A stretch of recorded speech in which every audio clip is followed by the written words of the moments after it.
What's up, everybody? Just thought I'd go live on Friday night, show you what the, I don't know what I'm gonna say. Just show you what I'm doing on Friday night. I'm sitting here packaging books up. I can guarantee you one thing, that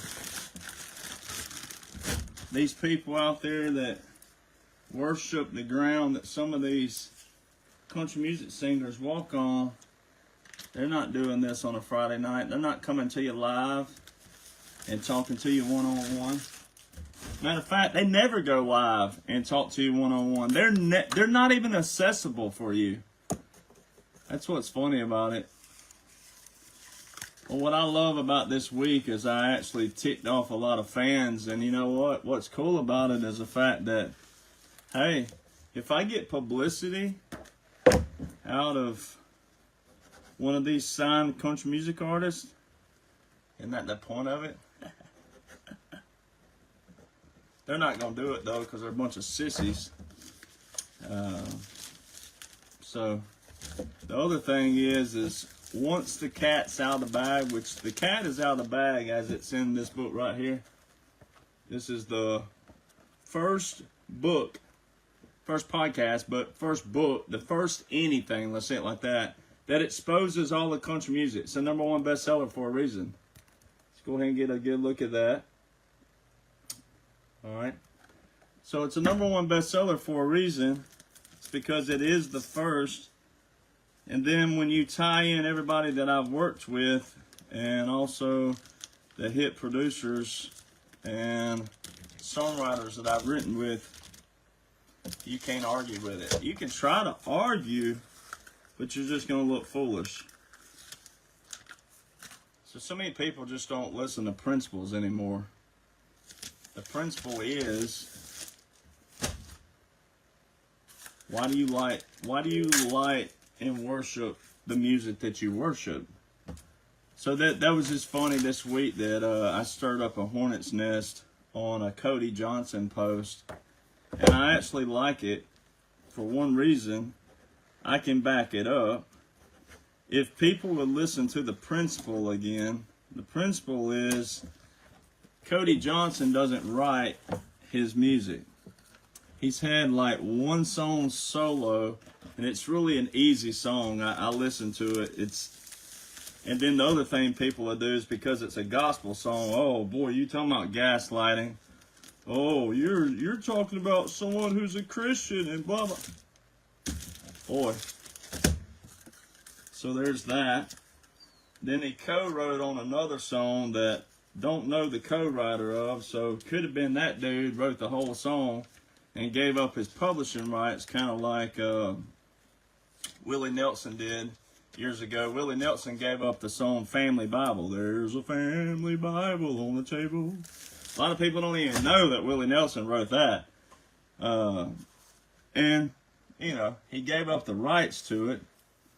And so a lot of people just don't even know the language of country music, which that's the whole point. Is why are you supporting something that you don't even know what you're supporting? You think you do, but you don't have a clue. So it would be awesome if Cody Johnson, no relation, it'd be awesome if Cody Johnson talked trash to me. That would be perfect. These singers are doing that a lot of right now. There's a lot of artists out there that are stirring up publicity, and the fans don't even realize that that's the name of the game, is publicity. So they need publicity to blow themselves up because their music is pretty much garbage. It's the same stuff. Same hit writers, what I call the farm. It's the same hit writers. So they need publicity for that. What would be awesome is if I got publicity from one of these turds out there, because then it will get fans to looking into these books. And it's kind of like that old saying, where birds of a feather flock together. Well, flies are going to fly to doo-doo, and bees are going to fly to honey. So it doesn't matter really, you know, how much flack you get, because there's always going to be people out there who just don't like you, and they're going to take up for somebody just because, and they're taking up for a bunch of people who they'll never meet in their life. So what was funny about this was I was looking on my Facebook timeline, and I saw a bunch of Morgan Wallen stuff popping up. And if you go over to Morgan Wallen's fan pages and post, you'll see a lot of people taking up for him, going, "We don't need that country music industry.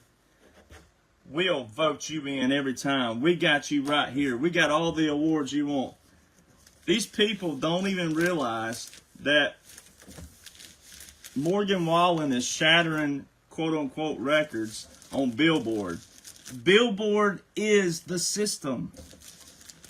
They don't even realize that Morgan Wallen is in the same system, and the CMAs, ACMs, because they didn't invite him, and they're shunning him, and they're banning him. No, they're not. They are. But that's a buildup of the industry, and he's breaking all these records, right?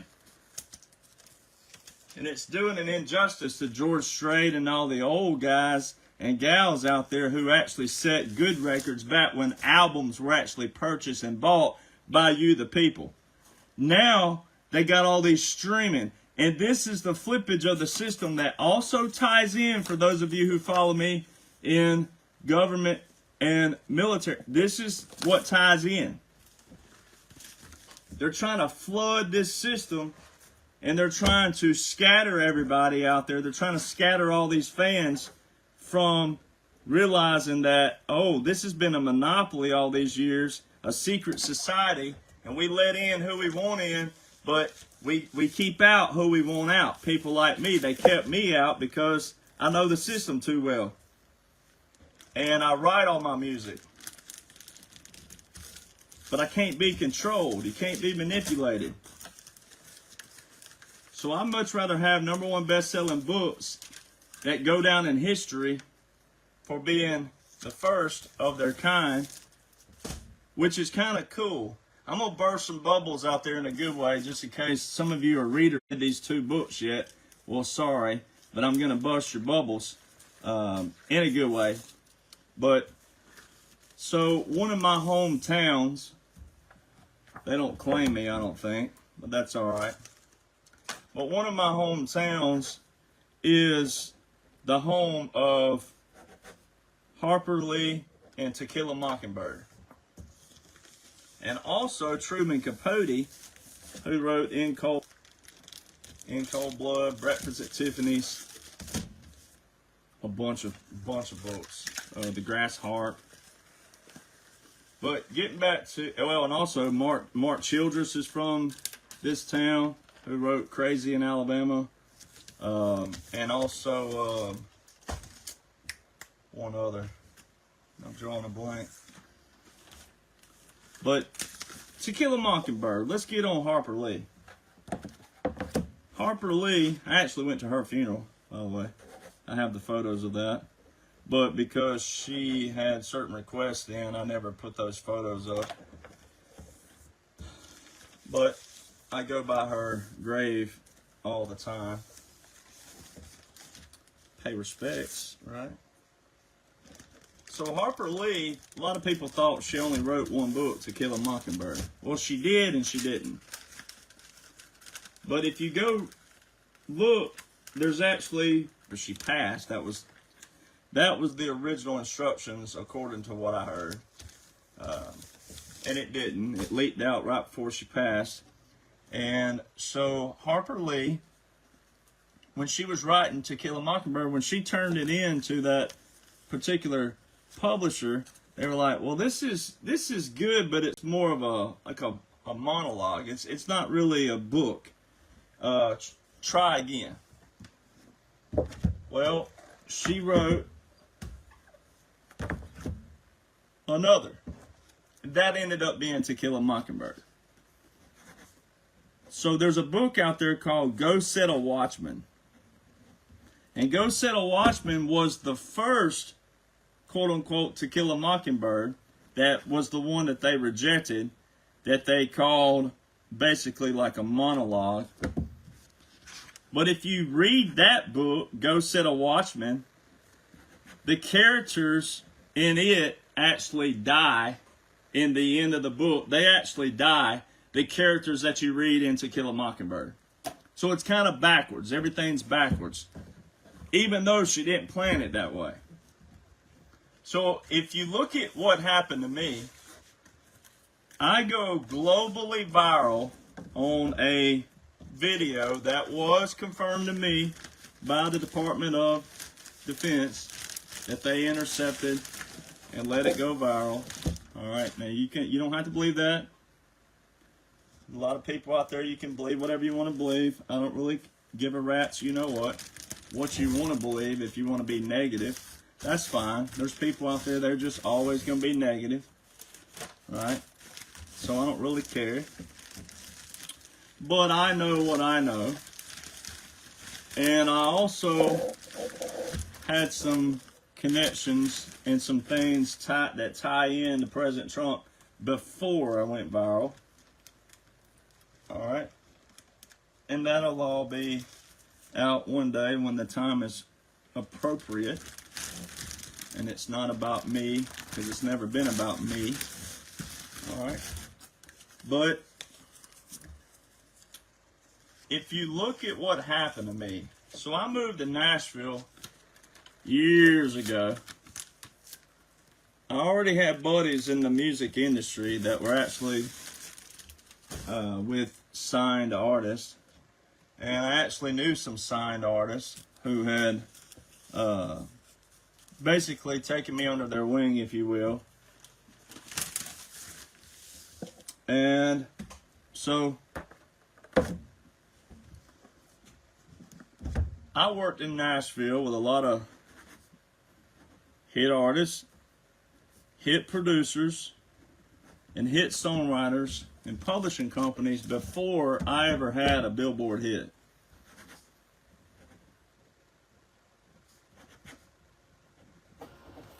Now, what's crazy about that is I've already admitted this, and which it don't really matter because it proves the secret society even more, is that during that time period that I was working in Nashville for all these hit artists, producers, writers, even then I didn't know how a song became a hit as far as the labels, the program directors from that angle. But the intricacies. Not the label portion. Like the label was the easy part. That was the easy part, the record label. But there's a second way, an alternative way that you can bypass major record labels, but the labels would never want the public to know about it, which is what I've exposed in this book, the first. And so I didn't even know then. Working with all them. Didn't know those intricacies because that's what kept their secret society secret. Now, just because they're secret, now it don't mean that they're doing and sacrifices like some people think. Some have, sure, but it ain't all of them. It's still a dirty system can be dirty just by merit and good old boy and them signing who they want to sign. And, you know, those kind of things. But, so I go viral on a video that explains how President Trump never left office. It's all strategic and special operations. Irregular warfare, unconventional warfare, which already takes a special mind and a special person already because that's going to sound far-fetched to people right there because most people never heard of it. And I expect that because people don't know what they don't know. So I have Billboard hits before I went globally viral, telling 45-47, which these are #1 bestsellers, part 1 and 2. All right.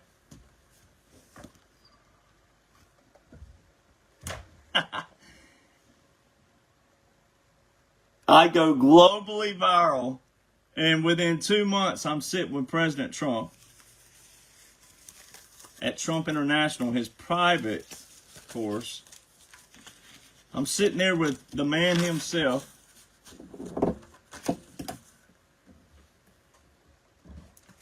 Before I wrote these books.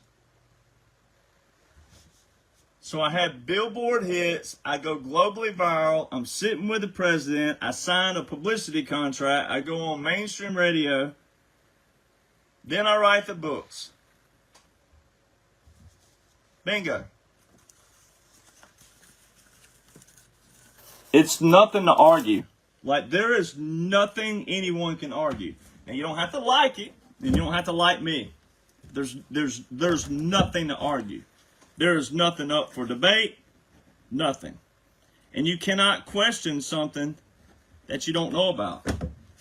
Meaning, you should question good things. You should go, dang, I have never thought how the country music industry works. You should question it from that angle. But you can't question me. I'm the first country music artist and songwriter in country music history. So if Cody Johnson, Morgan Wallen, whoever came after me, come on, baby. Come on with it, Cody. You don't write any of your music, not your hits. So see, that's what fans don't even realize. You can take a label or a producer, whichever way you want to go about it first, can take a singer any day of the week. They got hit songwriters writing 5 and 6 songs a day in a room every day as we speak. 5 days a week, there's songwriters in a room, and that's all they're doing is writing 5, 6, 7 songs a day. And then they'll pick the best one out of that. That is not singing a song about life. That's not authentic at all. And if you go watch Hank Williams Jr., Hank Williams Jr. talks about that. He was like, co-writing, a staff writer? What is that? Go watch Hank Williams Jr., Bocephus. He slashes it. Who hangs out with Hank Jr. all the time? Kid Rock. And Kid Rock has been with the president signing executive orders about price gouging on fans out there. So see, what people don't realize is this. Someone asked me a few years ago, how would you be able to expose country music without looking like a sore loser?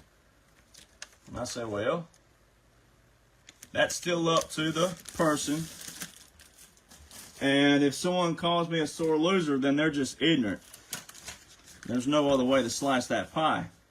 Because someone like George Strait, Alan Jackson, and those guys, they can't expose the system because it would look like they're biting the hand that feeds them. So there's some integrity in that. To not say, hey, I benefited from this system all these years, and by the way, it's rigged. It wouldn't look good on them. But for someone like me, who is someone who does have Billboard hits, people just don't know how Billboard works. And when people say, well, I never heard of you before. When I Google you, I can't find you on the Billboard. Well, because Billboard only publishes a certain amount of artists to the public now. Now you got to have a subscription to see the Billboard chart. Spotify put the Billboard up for some reason, and it's got, I think, 70 slots, and it only has 70 bullets on it. It only has 60 slots. So they show you who's in the, what I call the on deck slot now. So Spotify's showing them. And then people act like Billboard's not a big deal until they're bragging on their favorite artist. Oh, Morgan Wallen, Billboard this, Billboard that. See? So you're captured. You're captured and controlled. So naturally, it's going to look like a sore loser just because that's just how it works. People, oh, well, you just weren't good enough to do. Nah, that's not the case, because I've already beat the system, and I can show you that I was not signed to a major record deal. So how did I have Billboard hits without a major record label? Because there's a way around it. And that's what refrains and keeps anybody from making a stupid comment. Now, you can make a stupid comment still, but again, I've got the record proof. So it would be awesome if Cody Johnson or Morgan Wallen or any of these turds would come after me. That would be perfect. Come on with it.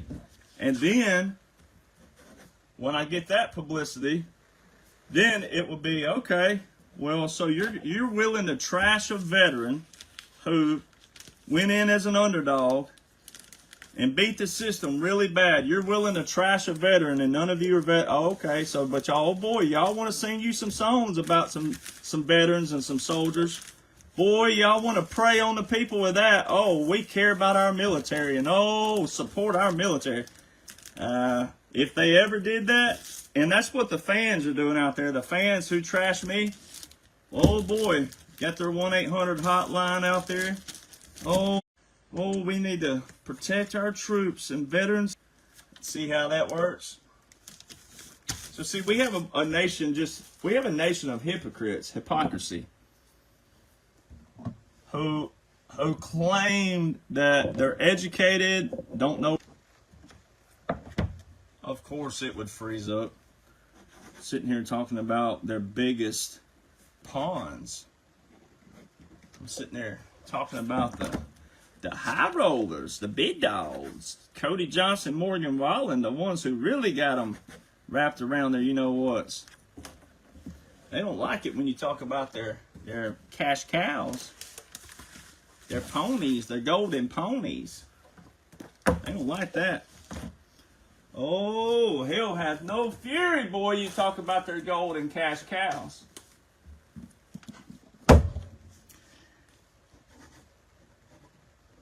How many of these artists go live on their personal pages and talk to their fans? No music, just talk to them. Hey, I'm sitting here on a Friday night. Yeah, I'm on the bus. I'm rolling down the highway, and we're coming to you. How many of them sit and go live? Oh, they'll make their little videos, and they're all, hey, we're coming to you here on the road in San Antonio, and we'll be there shortly, and da-da-da-da. Yeah, they'll do their little promo videos, but how many of them go live and talk to their fans? How many of them just say, hey, just thought we'd come on here and go live? You know, see how many of you are commenting? You don't ever see any mainstream artist go live and sit and talk to their fans. Why is that? Because they teach them to not be as accessible. That, oh, you don't need to be accessible like that. That your fans, they'll be there no matter what. Boy, that's some kind of authenticity right there, ain't it? So I'd much rather have the books and go down in history, being the first to show how it all works. And it'll be time stamped. I may be 90 years old. I may be dead by the time it, people see it. But I'll be the first, though. Won't nobody else be able to claim it. And you'll know that. And you'll be able to trash their comment boxes if everyone ever was like, oh, I'm the first ever. No, you ain't, hoss. So they play all their little games with the fans out there. So it would be cool if one of them would come after me. That'd be perfect, actually. But they're not going to, because then they would have to lie. See, and Cody Johnson claims to be a Christian. So then Cody Johnson would have to lie that the industry don't work this way. That's why it would be perfect if Kojo would come after me. Because then we go, all right, Christian boy, little church boy, little choir boy. Tell the people how it works. Because I don't have beef with Cody Johnson or Morgan Wallen or any of them. See, that's where fans don't listen. We got a listening problem in this nation. Fans don't listen. They're taking up for people they don't even know. Taking up for artists who have never spoken to them, will never speak to them, will never care about them. They're taking up for it, which is a good lesson in what's going on right now on the planet with also people with this Erica Kurt situation and the Candace Owens stuff. Y'all are not OGs, not my good fans, but y'all, whoever you are out there, if you react negatively to it, you're so hung up on two people who are irrelevant to the whole everything, when you need to be focused, reading, studying what your civil authority is, your civil rights, your civil authority, your civil responsibilities. You're so stuck up their asses that you can't even do what you're supposed to be doing. It's called drama and propaganda. And see, what I'm trying to do is set a new precedent for country music to go, hey, you people out there, you don't realize what I did. I managed to walk in a very dirty and corrupt system. I got in there. I figured it out, how it works, who the people are, where the money goes. What did President Trump say? Follow the money, follow the money. I followed the money. I figured out the system, the monopoly, the conglomerate. I got in there, figured it out.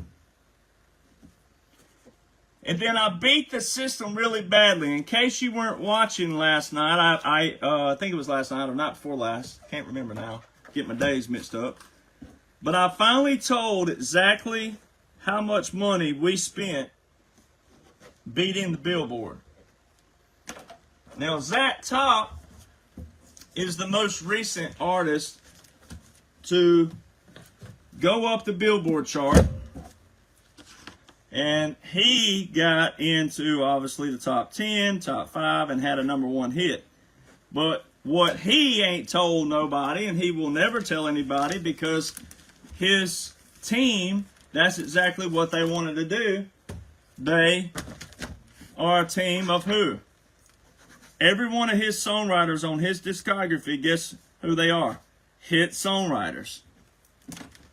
So he had a guy put up $750,000. He didn't have a major record label, which is perfect.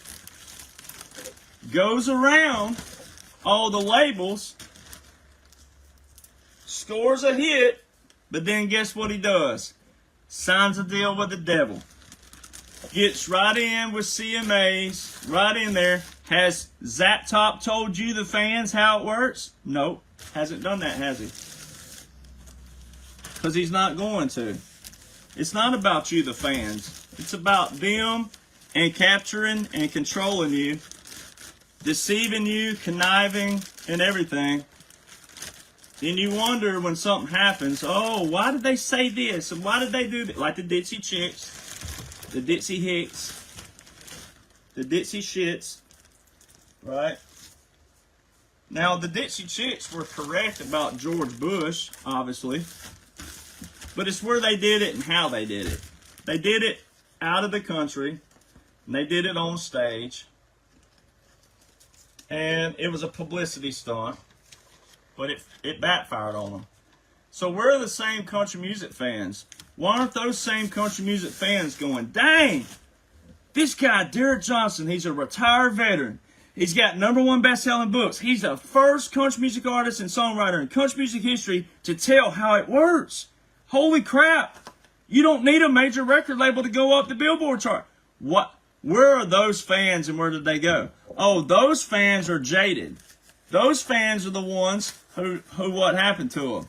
Country music changed. So those aren't the fans that are getting mad right now. The fans who are getting mad or getting their, you know what, in a hissy fit, those people are these young punks and or middle-aged women who are, lonely, dressing like hoes on social media, and they think they think Morgan Wallen's going to see one of them. Oh, he's going to see me. He's going to see me dressed half-ass naked on social media. He's going to see me. He's going to see me.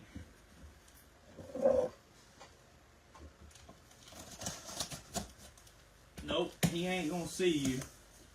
The world does, but he ain't. They ain't looking at you like that. They're laughing all the way to the bank because y'all are captured and controlled. And most of these artists do not write any of their music again. And the ones they're showing in the rooms with the ones like Morgan Wallen and Luke Combs and all these dudes, those hit writers that they're in the rooms with are so seasoned, they're writing 5 and 6 songs a day. It ain't about the song. It ain't about your lifestyle. It ain't about that.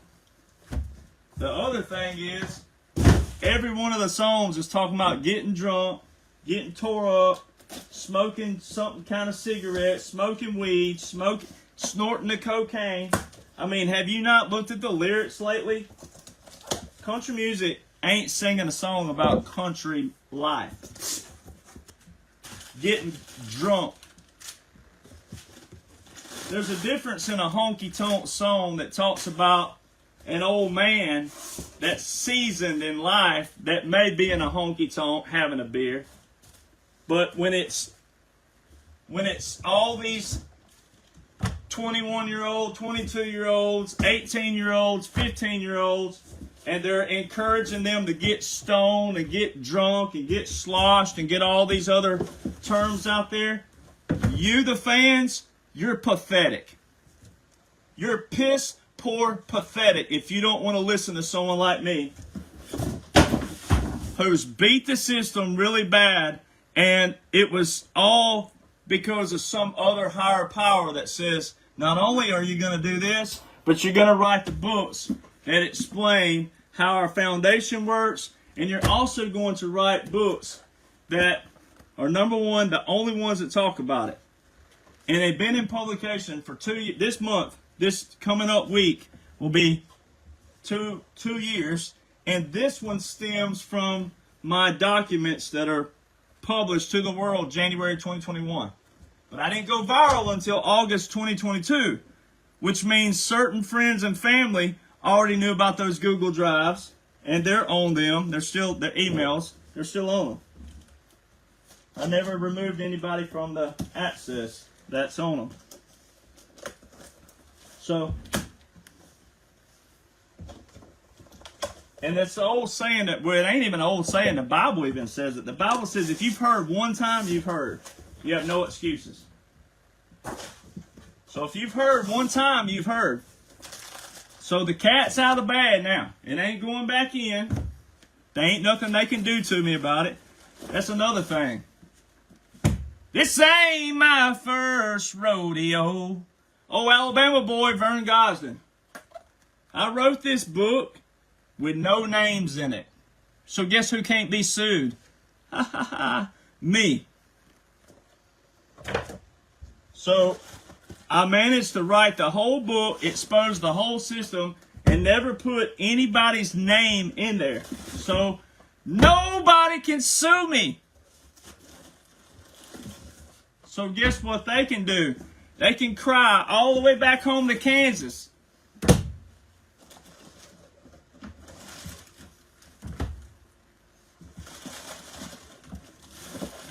Toto, old Toto here. Toto done made them look like a bunch of dodos. Because I knew what I was doing, and that's what put me on the chart in history. What's so amazing about it is I grew up with a grandfather who was boarding mates. They called it boarding mates back then. They were roommates. It'd be roommates today. Well, Hank Williams Sr. And I grew up listening to those stories about Hank and Audrey and how Hank would write songs about getting in a fight. And my grandpa used to listen to Audrey and Hank argue. Then Hank would write a song about it or sing about it.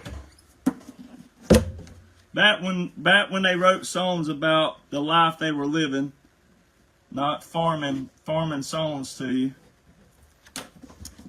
And I grew up on those stories and images in my mind, and I grew up believing that I would chase that neon rainbow that Alan Jackson sang about, which I sang at one of my high school talent shows, by the way, years ago. And little would I know that I'd be the one who exposes it all. Caught them all. Got them. What did President Trump say? We caught them all. We've got them. We have it all. We've caught them all.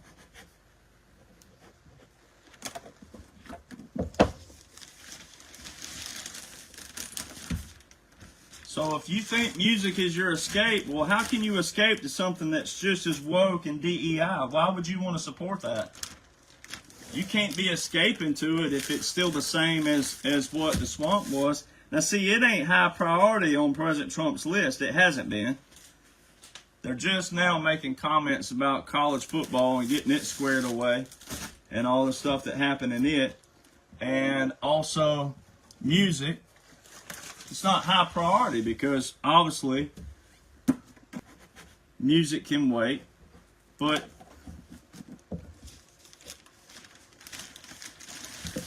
have you heard John Rich? John Rich was talking not terribly long ago, and he was talking about how signed artists who are conservative are afraid to speak out because of their labels. Afraid of being dropped from their label, which means they had to do what?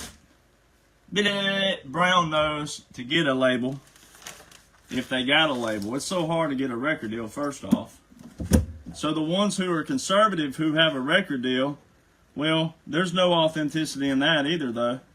Of course, the thing is, most of these artists didn't know how it worked, and they got in it, and when they got in it, they realized, oh, crap. It's not what I thought it was. So the artists, some of them get a hall pass. And I have confirmed through a certain person who follows me, who orders books from me all the time, but I have confirmed that I personally signed a long message in here to the Tracy Lawrence, who was reading this book. Tracy Lawrence. If the world had a front porch like we did back then. One of the greatest songs in country music ever written. So while I'm kind of just rambling here on purpose, but how can fans claim that they like 90s country, songs like that and songs that have meaning, but turn around and listen to Morgan Wallen? Every song sounds the same. It just says a different thing. Have you ever watched the progression? He's just playing the top two and three strings. It's not even music. Have you not listened to like Ricky Skaggs and Jerry Reed and true guitar players? If you'll listen to my music, if you were to go to a concert of mine, the guitar player can shred on it. This stuff they got today, you can't shred on it. Yeah, they can bend a couple strings like a rock guitar does, but it ain't music. You can't tap your toes to it. There's a couple of them that you could dance to in a bar somewhere in Texas, but they only have a couple like that. Their whole album isn't geared towards country life, country living, country music. And every now and then they'll prey on you with a sad song or some kind of like mama song or something like that, just to keep you at bay. It's kind of like that Riley Green song about I wish grandpas never died. The dang song don't even talk about grandpas. It talks about all kinds of other stuff, and then it just says, "I wish grandpas never died." It don't even talk about grandpas dying. Man, I love my my grandpa. The song don't even talk about that. Oh, I love this song. Grandpa's never died. It's so great. It don't even talk about grandpa's dying, you morons. And same thing with Beautiful Crazy. That's the worst song I've ever heard in my life. Beautiful, crazy, can't help but amaze me. The way that she dances, way afraid to take chances. Wears her heart on her sleeve. That is the weakest lyrics, ladies. Ladies, Lord have mercy in the pygmies and wherever they live now. Freaking listen to the quality. That is terrible. Horrible, pathetic lyrics. The song don't talk about how crazy she is. The song don't even make sense. Beautiful, crazy, she can't help it.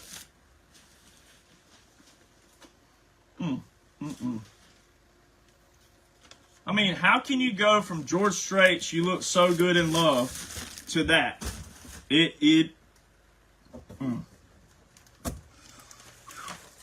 Boy. It's one thing to go from like, Duran Duran or Pearl Jam, and you're like jamming out, and then you go from like Metallica, all that to like, I got some oceanfront property in Arizona. Great song. It's one thing to go from that to something like, like Can't Touch This.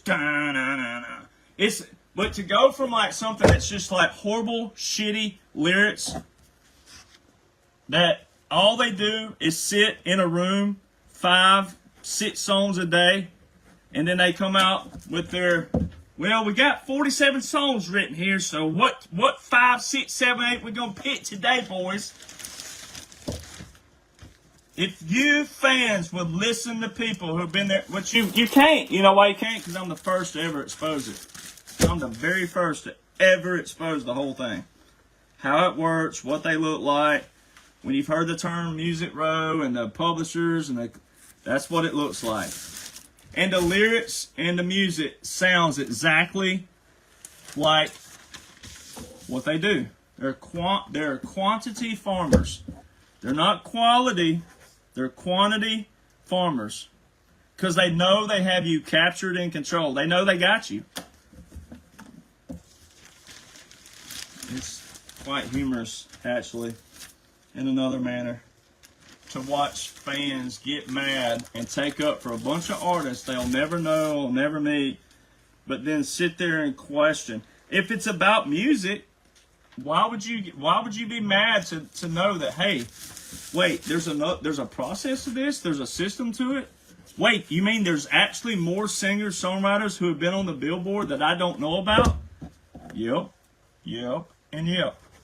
Why would you be mad if it's about music? Why would you be mad that you might have something else to put on your playlist? And why do you worship these people so much? Why do you worship something without knowing how it works? Or if you're hearing, man, there's this guy, he's got a book, he's the first to tell about. Why are you mad about that? Why aren't you open to listening and going, man, maybe there's something that I don't know about country music? Why would you be mad about that? That's pretty sad, actually, that someone could be that mad and bitter and taken up for artists you'll never meet in your life. But you can sit here and talk to me, but you don't choose to talk, you choose to trash.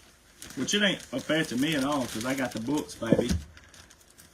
And I'm laughing all the way to the bedroom when I put my little head on the pillow and I go to sleep at night. And then also, while you're working your butt off out there to support a rigged system, I'm retired sitting on the deer stand, so just remember that. And when it ain't deer season, this ass is on the beach somewhere while you're working your butt off. So just remember that, sweetheart Karen. Just remember.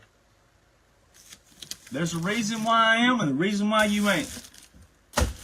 Now, I'm not braggadocious and I'm not pretentious, and the people who know me and my OG followers, they know that. But for the ones out there that you just want to be negative and you just want to keep chewing on the negative chaw, then that's for you. Just remember, while you're out there working hard to put your paycheck into some dude that don't even write their own music, all right, that any major record label could take anybody any given day and put them on the radio while you working your butt off to support that person who will never talk to you, take up for you. Get on a video. Just remember, I'm retired already. And I mean no disrespect to the followers out there of mine, because I know some of you are working and you're working hard and you're doing the best in life that you can do. And so it's only for the negative ones that, you know, it's just a thinking cap. Put your thinking cap on and go, now why does this guy have a platform? And how does so many people follow him? And what's this about? And then you got to be able to divorce your feelings and your emotions and go, look, I don't know Cody Johnson. I don't really want to know him. Don't care to know him. But here's the principle. Elvis Presley said, without a song, the day would never end. Without a song, a man ain't got a friend. Without a song, the road will never be in. Without a song, without a song, a road will never be in. Without a song, a man ain't got a friend. Without a song, you know, and I'll keep singing my song, something like that. Well, so the whole principle of music is a song, right? Because obviously you're not listening to Floyd Kramer anymore, who was a country music artist back in the day who didn't sing his songs and just played piano. Imagine being in the 50s and the 60s and a song came on the radio and it didn't have any words to it. Well, that's what Floyd was. So obviously the whole reason we're here is because of a song. Country music. Music. So how is it that you're willing to support and trust a major record label? Because it's a major record label? Yeah, that's one reason. Two, it's because they've been around all these years. Yep, that would be the other reason that people would just be willing to support it. But what if that system changed along the way and someone inside that system knew it, that it changed, and it stopped being merit-based and it stopped being quality-based and it stopped being about talent, and then it started being about, well, the fans don't have a clue how this works. They're already captured in control. So we can do whatever we want and we can put whoever we want there, and then we'll keep it in our little system and we'll keep it on lockdown, and no one else can know about it. So see, then you got to wonder, how did I get selected by the team that I had that put me on Billboard? Well, I got selected because they were pissed and mad because they're former major record label executives, but they were pissed and mad because of all the woke DEI that came in there and cut out all the old guys and gals in the business side. A bunch of LA and Berkeley and all this other stuff moved in to Nashville and gutted the authenticity and the talent and also the good old boys and gals that were about authenticity and talent.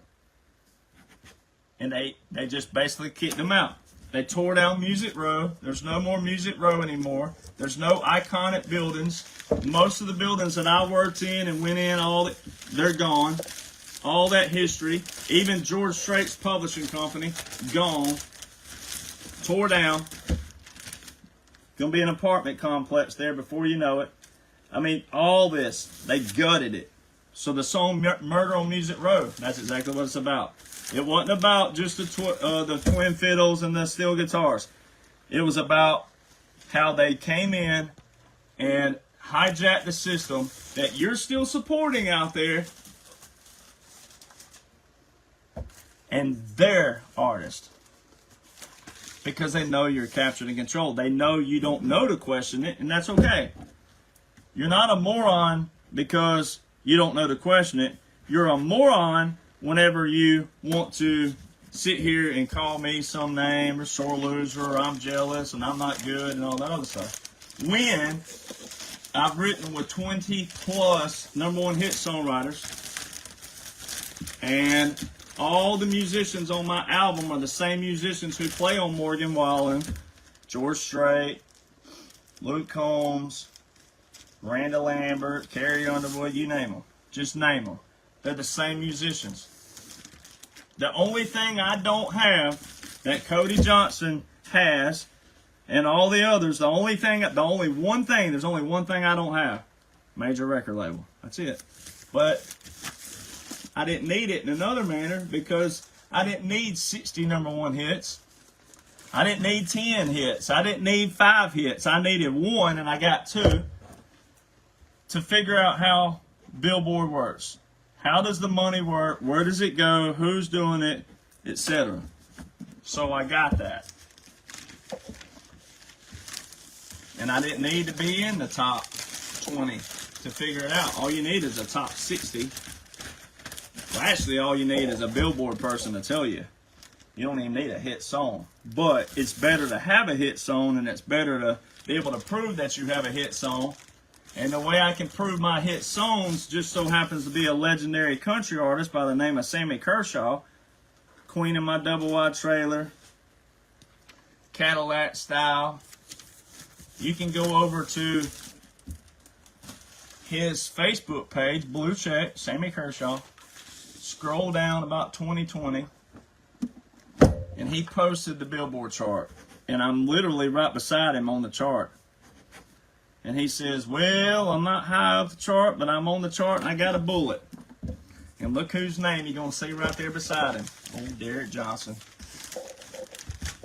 Timestamps don't lie, baby. So see, once you know it's validated, you can't argue. You don't have to like it, but you can't argue with it. You may not want to hear it, and you may want to go put something in your ears that burns your eardrums up. You may want that little thing that they hold up in the movie Men in Black. Oh, I didn't want to know that. Well, you know now. Can't unknow. And you should want to know. You should want to support quality artists. You should want to boycott the country music industry because it's trash. It's not based on merit. It's not based on talent. It's not based on any of those things. It's a secret society. Woke DEI. And especially if you're a President Trump supporter, you cannot, by merit that he talks about and by integrity, you cannot support something that goes against the grain of those principles. You just can't. So if you're gonna be one of those who just I'll just have to live with that. Well, you're a hypocrite. That's the definition of hypocrisy. So I go in and I beat this system really bad with an independent boutique team, which most people don't know about, especially artists. The people who moved to Nashville, who are living there currently, they have no idea that you don't need a record label to have a Billboard hit. You need $750,000 on average, like Zach Top, on average. Now, that's what gave me the record, and that's what gave me bragging rights. Now, I'm not the first, and I'm not the only independent artist to ever been on Billboard. I'm not. But I'm the first to do it with the money that we did. Zach Top and all these crews are spending $750,000 on the first ones. We spent $25,000 for 2. That's a major insider record. Now what's sad and funny about it, this is a double. It's sad in one way and it's funny in another, and it's validation all the way around. But I have a friend, her team spent $575,000 and they made it to number 68, which is not charting by Billboard standard. The chart starts at number 60. That's when you get a bullet, and that's when you get visible on the chart. That's when you can actually brag and say, hey, I'm on the Billboard chart. And finally, I'm not at the top, but I'm on it. Her team backed out and pulled plugs on everything at number 68 because they kept climbing the chart and falling back, climbing and falling back. And they just were spending money and falling back. Ladies and gentlemen, you know what that's like? First off, think about what you could do with $575,000 in your life. What could you do with $575,000? Think about that. These people spent $575,000 and you've never heard of them.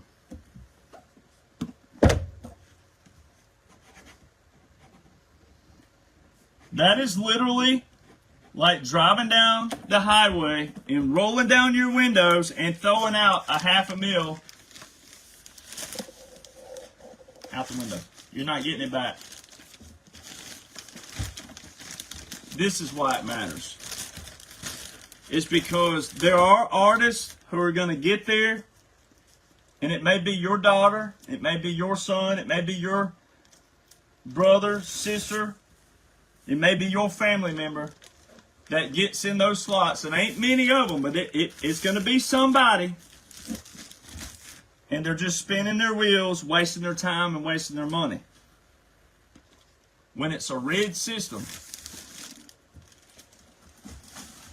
So when we were on the Billboard, here's what happened.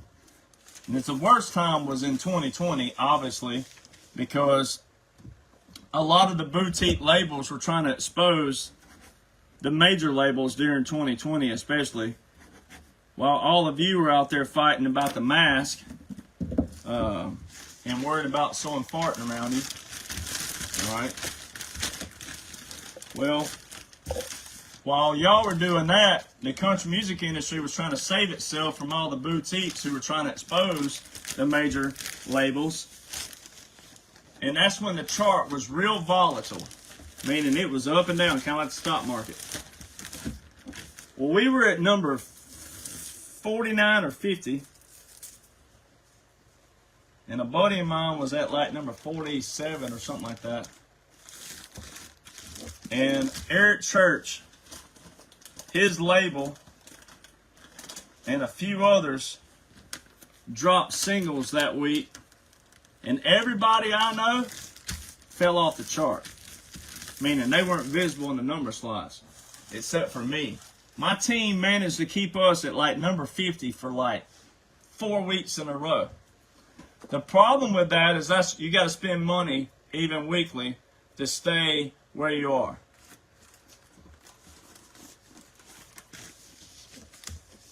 And this is how it works. Let me just give you an example. This is separate from promotion, by the way. This is something extracurricular. This is separate from promotion.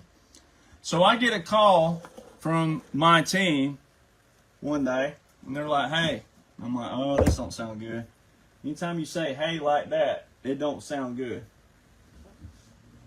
So they're like, so here's what you got to do. You got to get on the phone right now with Southwest Airlines, and you got to book a flight. It's got to be on the wing, and it's got to be a window seat. And it has to be Southwest. And it has to be 6 days. That's all you got to do. And I'm like, when do I have to book it? And what for? What is this? I thought we were spending on promotion. Man, you gotta, this is how you play the game, bro.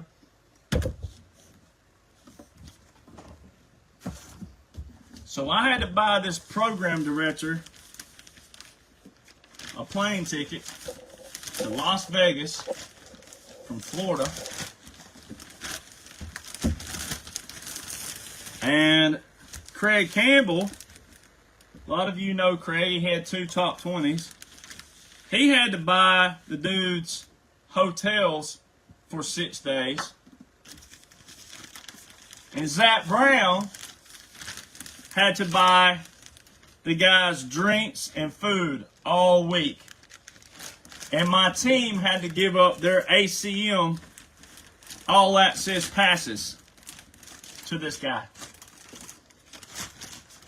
That's how the game's played. That is what Kid Rock talks about when I posted that on my page. That is what Kid Rock's talking about. Brown, he said, I've tickled a few balls to play the game in my life, but I've never sucked the you-know-what. I've never put a penis in my mouth. That's exactly how Kid Rock worded it. He said, I've tickled a few balls in my life, but I've never put a penis in my mouth, and I've never kissed the ass of a program director just to have a hit song. That is what Kid Rock's talking about, and it's still posted on Kid Rock's page to this day. Now, Kid Rock did not expose the system, because Kid Rock is way too big, and it will look like he's biting the hand that feeds him, because he has been successful.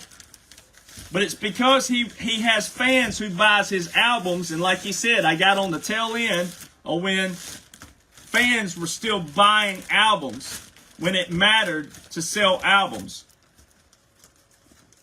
All these artists, Cody Johnson, Morgan Wallen, Lainey Wilson, all of them, they're in their own system that rewards themselves. It's not you doing it. And you, the fans out there, are going and just buying everything. And they're in a rigged system, insider system, and they're all playing their game, and they all know each other, and you're purchasing it.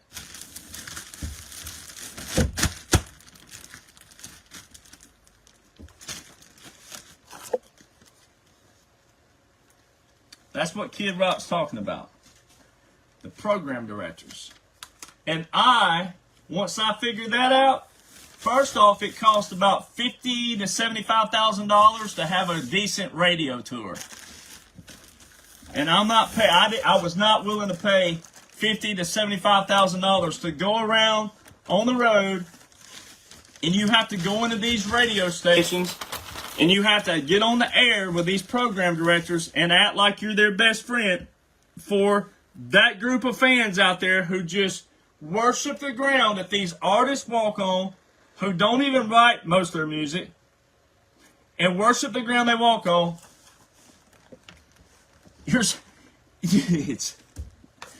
Don't even realize what kind of trash woke system they're supporting. It is unbelievable. Truly unbelievable. Truly, truly unbelievable what people support out there. And won't listen to the guy who broke the system. And you can break it if fans would let this book get around and these podcasts get around. Can't afford the book? That's great. I got podcasts exposing the system. Share the heck out of it. I don't make money on my videos, by the way. None of my pages are monetized. One, I can't because Facebook banned me from doing that way back, which is fine. So there's no way to make money on my videos. So that's why. You can share the heck out of these videos. Tag people on them. Every person needs to do this, though. You need to know how the system works. You need to boycott it. And you need to look up the labels. Look up all the labels. When I post these labels and their phone numbers, you need to look them up. The publishing companies, and you need to call and blow them up. Because, see, they know that you don't know who they are. That's the other part that's secret. I've been talking about this a lot. The record labels and the publishing companies, if you were to go to Nashville right now, you will not be able to find them. And if you did happen to stumble over them, they got a little Ring doorbell, you're not getting in there whatsoever. You'd be like, oh, I came to Nashville all the way from Canada, and I want to do a tour. Nope. They're going to be like, well, sorry, we don't do that. If they even answer. They won't even answer most of the time. So see, they're a secret society. They don't care about you. The only reason they do meet and greets is because that's part of their secret society system. And they know they have the fans captured and controlled. Because if it were truly about Elvis's quote, without a song, the day would never end, without a song, the road would never bend, without a song, a man ain't got a friend. If it were about the song, then you shouldn't care about who the artist is. If you love music that much, then a song should be great no matter who it is and what it is. Now, I know there's a method and a strategy to writing great songs, because I've written with, like I said, 20 plus #1 hit songwriters, and they don't just write with anybody. You got to have skill, and or they just got to really like you a lot as an artist, which proves my point again with their farm that they have.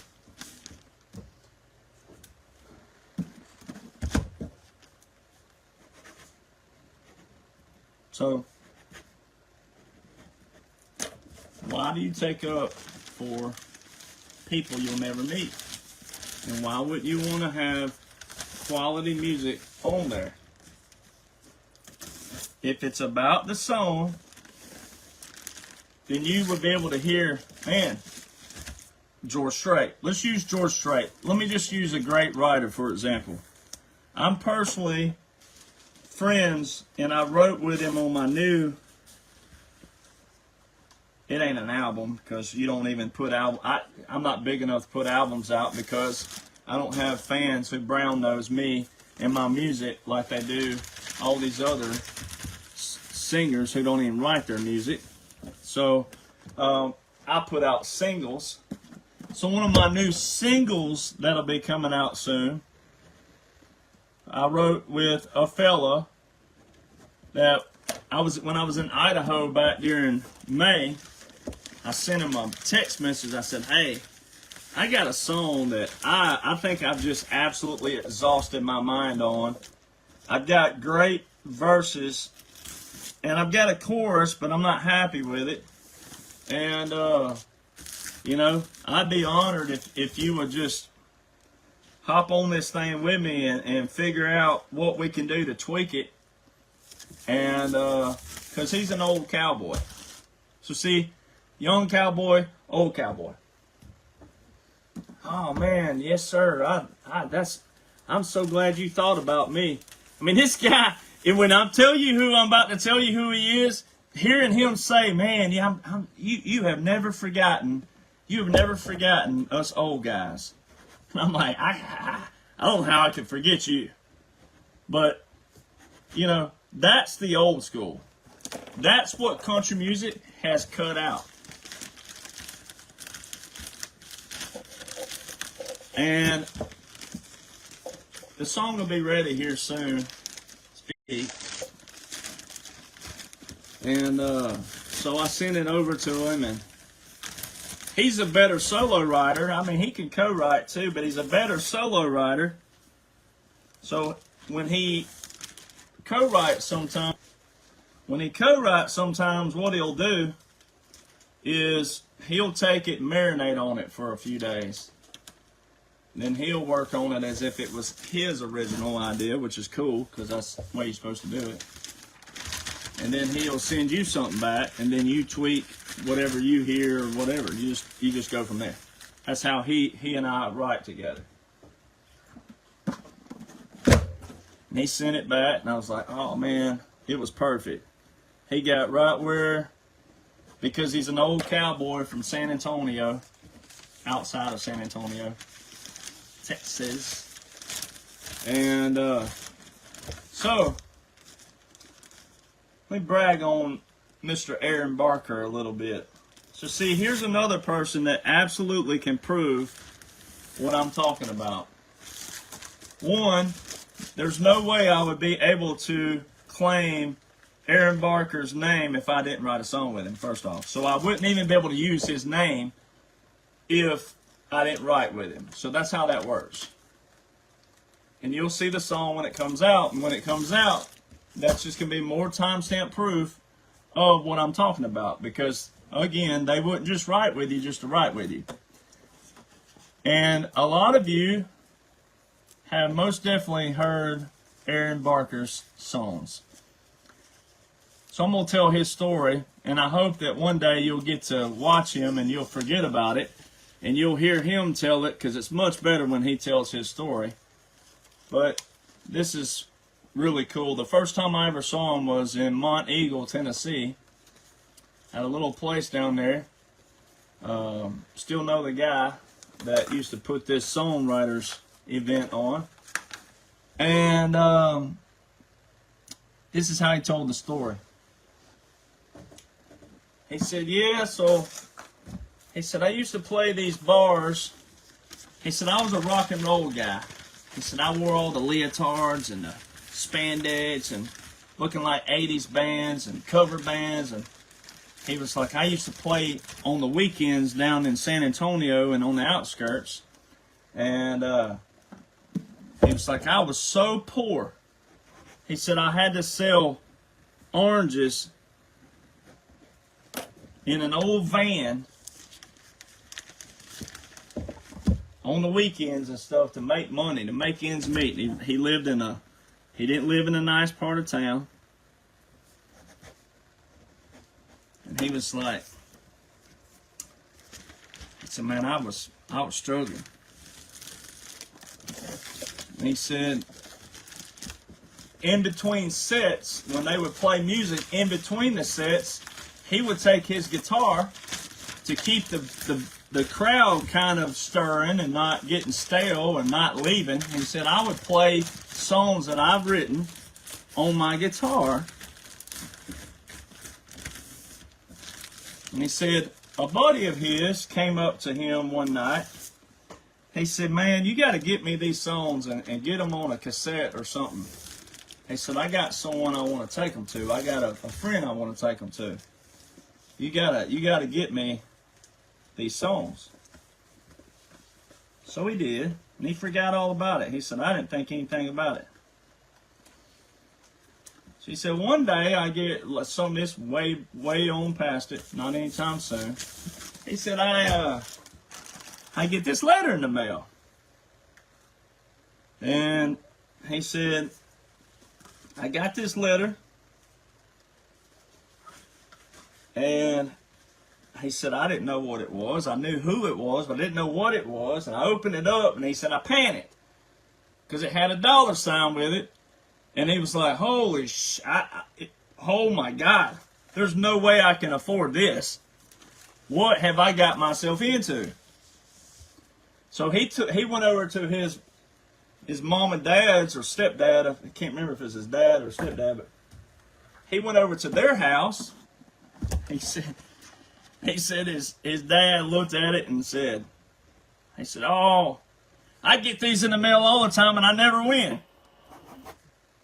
He thought it was Publishers Clearinghouse. Where it made you think that was your money and, oh, there's a catch to it. Yeah. So he got on the phone that Monday and called the company. He's like, hey, if this is what membership is all about or whatever this is, whatever has going on, I don't know what's going on, but he said, I can't. There's no way I'll be able to afford that. So it was our publishing rights organization. The jacket that I held up in my video the other night, the BMI, that's what you call a publishing rights organization. If fans only knew what that was. Publishing rights organization. A publishing rights organization is who tracks your songs whenever an artist records a song, or if you're the artist, your publishing rights is who tracks your song. Where it's being played on radio.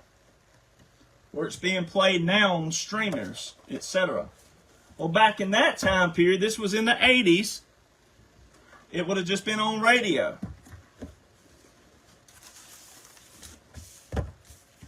See where I'm going with this? The person on the other line said, Mr. Barker, you don't owe this money. This is your royalty money. My what?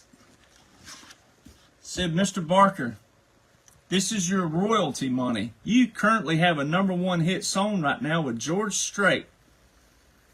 He said, George who? He didn't even know who George Strait was. And he grew up near San Antonio where George Strait grew up.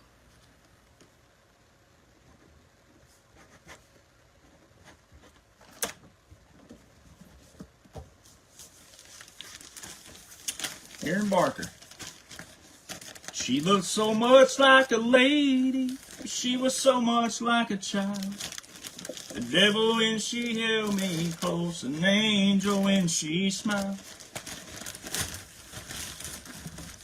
Baby blue was the color of her eyes. Baby blue, his first #1 hit was King George. Solo writer, Mr. Aaron Barker. He solo wrote, Baby blue was the color of her eyes. Yeah! How about that? How about that? How come none of these artists can write one single song that great? That alone right there. If you're taking up for artists who cannot write one, I would like to use another finger, but I'm going to refrain. One single song that great. How come none of these artists have written one of their hits solo?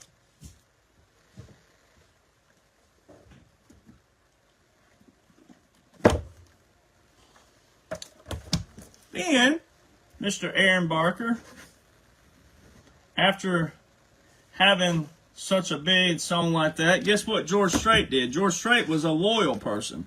George Strait lived by this motto, if it ain't broke, you don't try to fix it. So George Strait then recorded another song by Mr. Aaron Barker. Solo song. Should I get on my high horse again and talk about how none of these artists that these fans brown-nose the ever-living doo-doo out of, not one artist has solo written one of their hits? Now, George Strait didn't. But that also proves my point. That any label can take any artist any given day. So Cody Johnson ain't doing anything that George Strait hadn't done. So why are you taking up for an artist who just does nothing but what? Sings a song. That means you can support any male, any female. It's simply because it came through the radio? Ah, bingo, which means what? Radio has a what? System, which means you're what? Captured and controlled by that what? System. Ooh!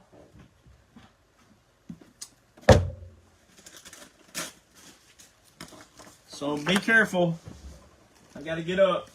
I'm not gonna be staring at my ass. So, here you go. I gotta get some other book. So, Aaron Barker wrote a massive, probably way bigger, it is way bigger. It's way bigger than Baby Blue. By George Strait. That I'm about to tell you as soon as I stack these up right here.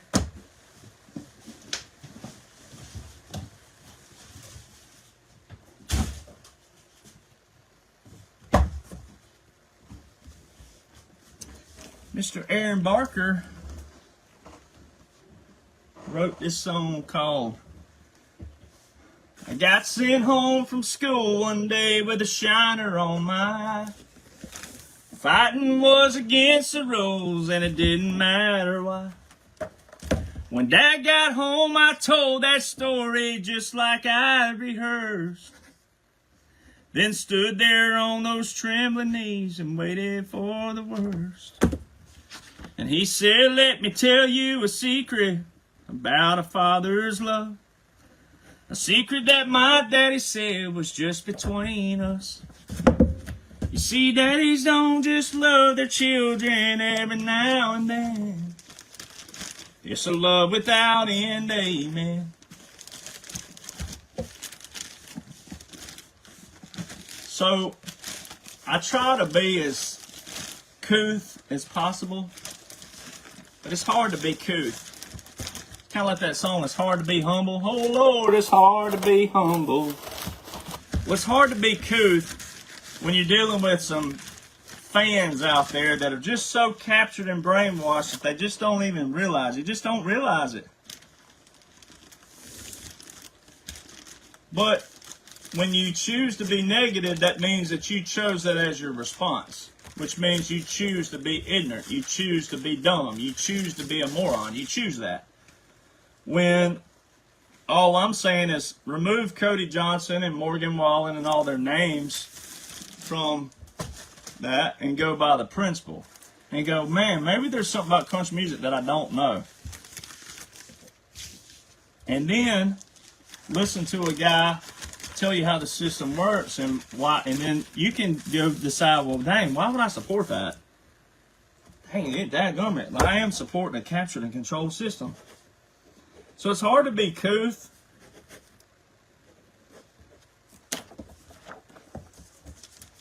Which means I'm about to probably say something. Which I don't care if you put your earmuffs on or not. But see, me writing with someone of that stature, and I ain't even told you the rest of his hits yet. But see, I've got my own personality, naturally. But when you take up for an artist who don't even write their own music, and George Strait, first off, was in a different era. He was in the good old boy system that was on merit, principles, and talent.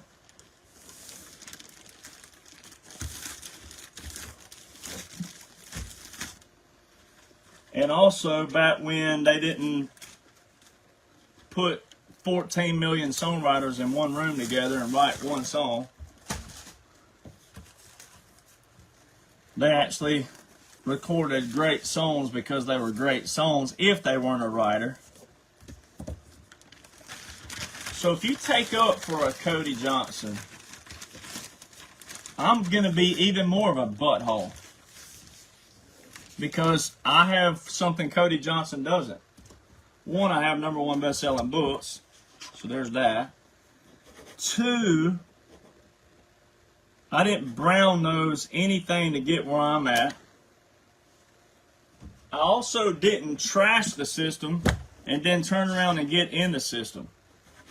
A lot of these Texas artists, and I can name a few others out there, they used to trash Nashville. Boy, they trashed it. They trashed the system. They trashed the executives. They trashed all the program directors. They trashed it all. But boy, when it came calling, we figured out what kind of integrity they got. Isn't that right, Aaron Watson? Where you at, Aaron? Mr. I hate Nashville and trash Nashville, but boy, you sure played by that system when it came calling.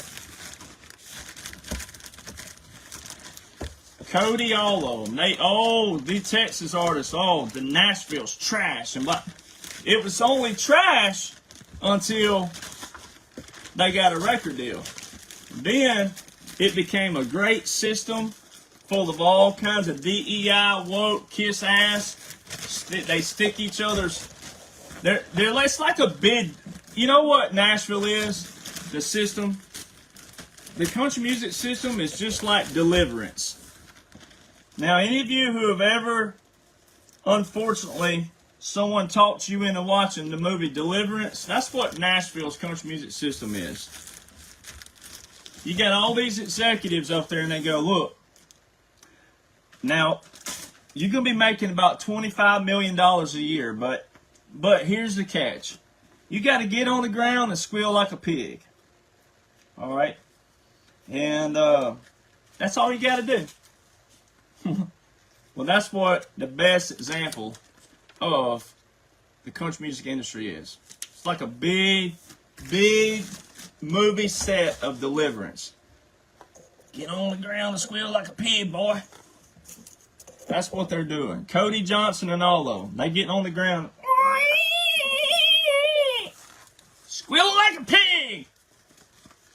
Right? Because, again, Cody Johnson is doing what everybody else did, except it's a different system. But when I can sit here and say, well, I got 16 reasons as I speak right now, because I got 16 songs that I solo wrote.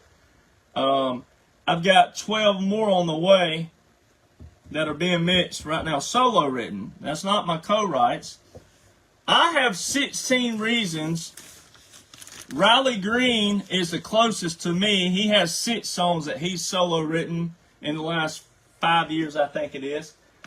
But only one of those was a hit song on Billboard, which proves my point again.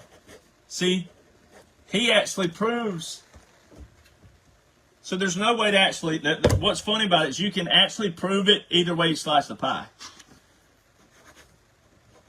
So his was a hit on Billboard Country Airplay, which is your radio. That's the one that matters. That's the one that all the labels score their hits on the most. It ain't the Hot Country's download chart. Now, what's funny about it, again, the irony, is the Hot Country songs, it used to be called Hot Country songs in the 90s. Then they flipped it around.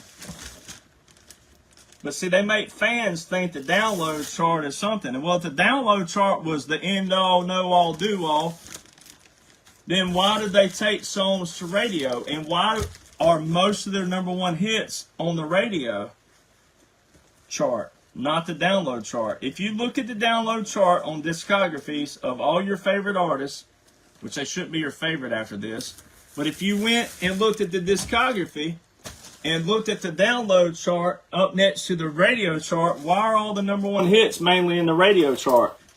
Oh, because that's where their conglomerate is. That's where their monopoly is. That's where their system is. That's where it's rigged. That's why all these fans are out there at these concerts supporting all these big shows, because that's where the money is. And the sponsors, alcohol. All right? Alcohol and all these other big sponsors they have now. And then ticket sales. That's where they make their money. It's not songwriting. It definitely ain't songwriting.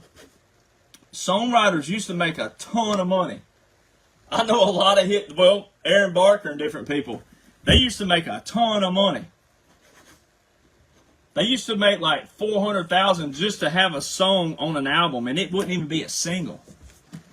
Can you imagine what you do with $400,000 just for writing one song that never even made it on the radio, and it was just on a record that sold maybe, gold or platinum?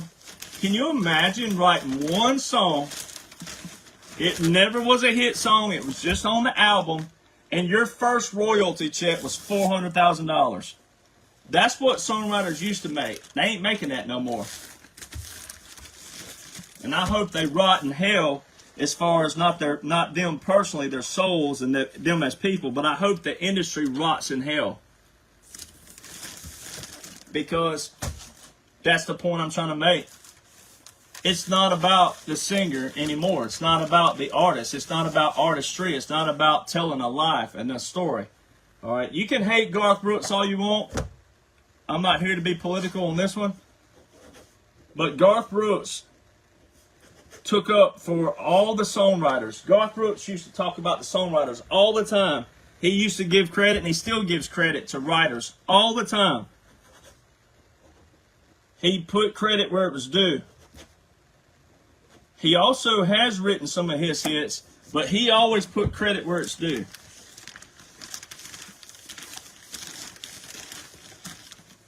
These writers today are making 0.0033 cents per stream, unless they're getting some kind of kickback, which I would believe they are, with these artists out there.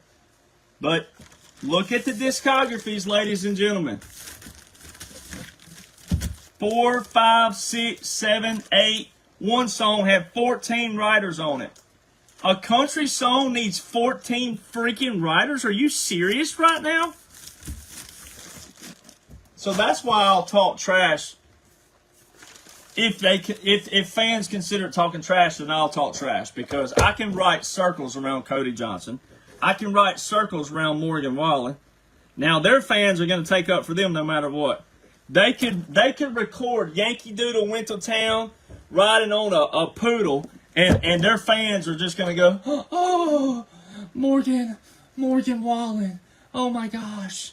You went from Martina McBride 2.0 to looking like you're going to steal my catalytic converter, but I don't care.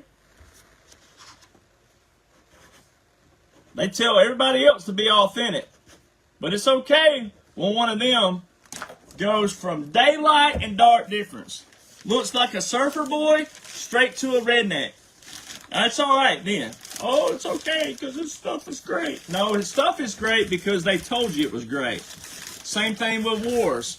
In politics, you only know about Iraq and Iran because the TV told you to. But you don't know about Yemen. You don't know about Ethiopia. You don't know about the Congo. You don't know about those. Oh, they're just as important. Their citizens are just as important, but you don't know about them because you weren't told to react to that. You were told to react to Iraq and Iran. You don't know about the other portions because you're captured and you're controlled by a woke system, and they're all tied together. Disney owns ESPN. Disney owns, it's ABC and ESPN, Disney. You wonder why President Trump's commenting on college football right now? NIL. Name, image, and likeness. They started paying all these college athletes big money, and all these sponsors out there, these companies are paying college athletes, and they can quit their team anytime they want. They can have someone call them and be like, let's just say Colorado State University's got a player, right? He's up there getting an education, right? And then all of a sudden, someone like Clemson University or Georgia or Alabama or Auburn or anywhere like that says, hey, man, we got a sponsor down here, and they'll pay you $2 million if you'll come down here and play for the team. But you got to hit the transfer portal now, and then also you got to do this. You got to do this commercial for this company. What kid who has never seen $2,000 is going to turn down $2 million? But what they've done, they've actually made it to where you can quit your team. There's no more loyalty. It's not about camaraderie. It's not about loyalty. It's not about your teammates. It's not about the brand that you signed with to begin with. It's not about the history of that college. It's all about what? Money. So why wouldn't fans want to know? And how can you stand on principles and integrity in your own life if you continue to support something like that? So again, that's why if Cody Johnson, Morgan Wallen, and any of those turds want to come at me, come on with it, big dogs. Come on with it. Give me publicity. Put me on your pages. Of course, I already have quite a few followers. If those followers would see how this all ties together, then we would get country music back. We'd be able to sign and produce great artists, get better music out there. Songwriting's a skill. I do it all the time. I write songs solo all the time.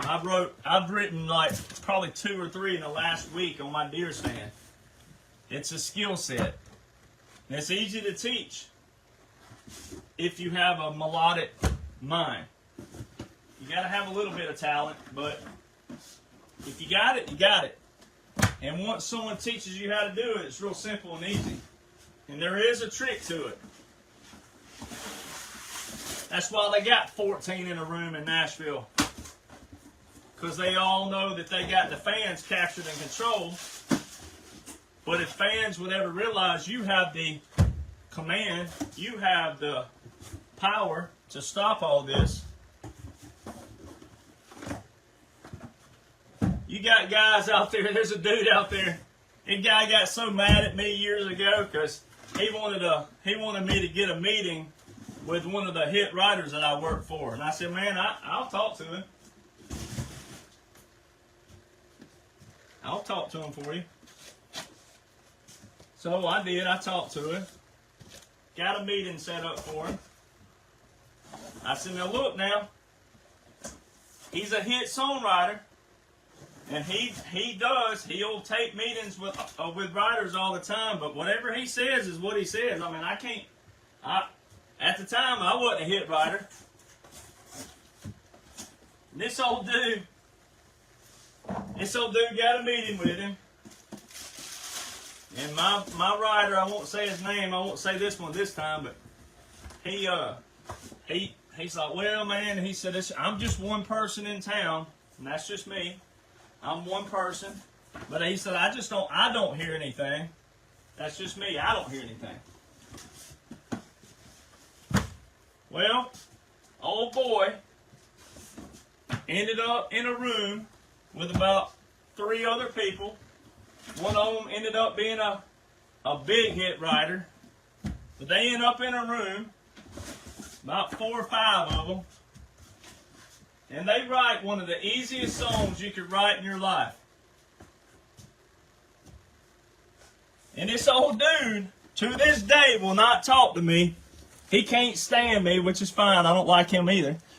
But he can't stand me because of a hit writer way back when told him he didn't like his music. Or didn't hear anything out of it. He didn't tell him he didn't like it. He just said, I don't hear anything. And didn't sign him. And this old dude ended up paying for a record deal because it was a company that you had to pay thousands of dollars for them to represent you. He ends up with a #1 hit song, and he's a one-hit wonder to this day. But he's got a program out now. Oh, if you come over here to my class, I'll teach you how to write a song. He ain't teaching you nothing. I know these dudes like the back of my eyelid. What they're doing is they search for all the hot girls. And when the hottest girl comes through, they're hitting on them. And they're using their name and status for that. I know these dudes don't fool me at all. Because I know some of the girls that they've actually hit on. It ain't about it. It's so funny, man. They ain't teaching these people nothing. And the others are paying big money if they do find out, oh, this guy wrote a #1 hit. He's going to teach me how to write a hit. He ain't teaching you nothing. They know how to beat around the bush to make you buy their little program. And then you're done. Show's over. Program's over. You ain't got no hit song. But they got all your money. And then the 1 or 2 females that slip through there that are good looking, they trying to get in their panties. I should say his name. I should call him out.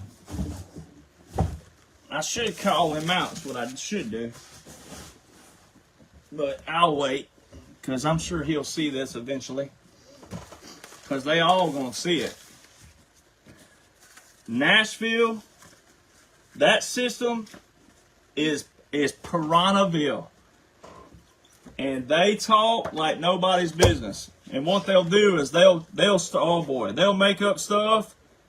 They'll make up things. They'll talk about you and your mom and your daddy and everybody else. And they'll say, oh, you've been sleeping with so-and-so and so-and-so and this, that.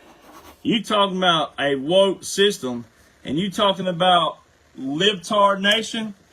They will absolutely make up everything they can and lie like nobody's business. That's what they do.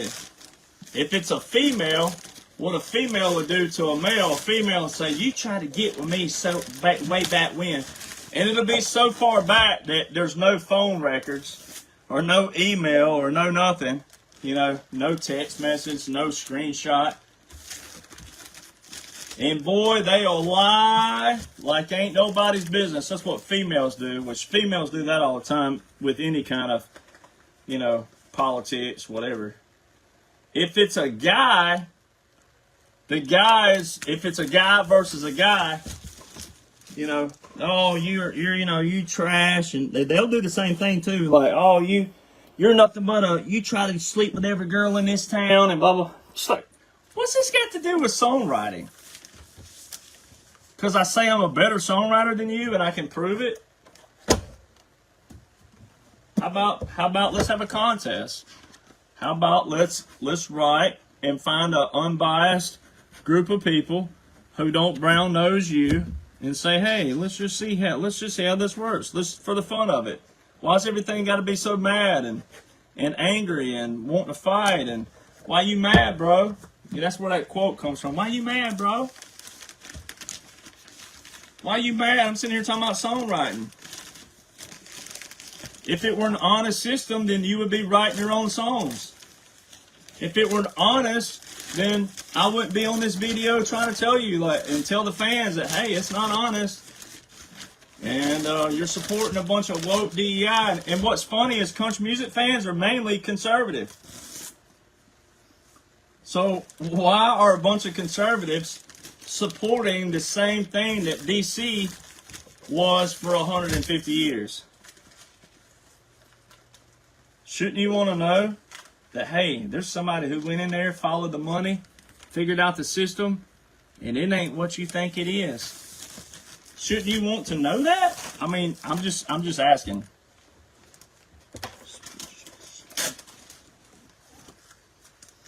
So it's kind of funny this week. That was so much fun to stir up a hornet's nest, because I'm like, you know what? I like hornet's nests. I know how to catch the hornets. And be like, oh, you're in this bag. Bow, bow, bow, bow. I got you in this bag. Now I'm going to piss you off even more. Guess what? Your favorite artists, they don't do this and they don't do that. And guess what? I'm going to sleep like a baby tonight, and you're all mad and you're all stirred up.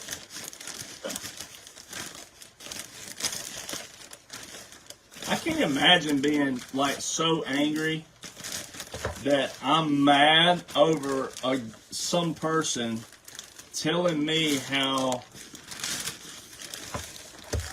country music works. And that, dang, this guy writes his own music. He's written with these hit writers. But see, they can't prove that. That's why they're so mad. They go, oh, well, you can't prove it. Well, yeah, I can. You're just not willing to listen and look it up. You won't look up who so-and-so is and who so-and-so is. And Aaron Barker, you won't look him up. And since I was on Aaron Barker, I might as well finish the Aaron Barker story because he deserves it. But Aaron Barker also wrote, after he had those 2 #1 hits, he also wrote with Dean Dillon a song. Says she's had enough of me, I've had enough of her too. Guess I might as well go and set her free. She's already turned me loose. No fault, no blame, nobody done no wrong. That's just the way it sometimes goes. Sometimes 2 people just don't get along. This time they hit the road. Goodbye, farewell, so long, vaya con Dios, good luck.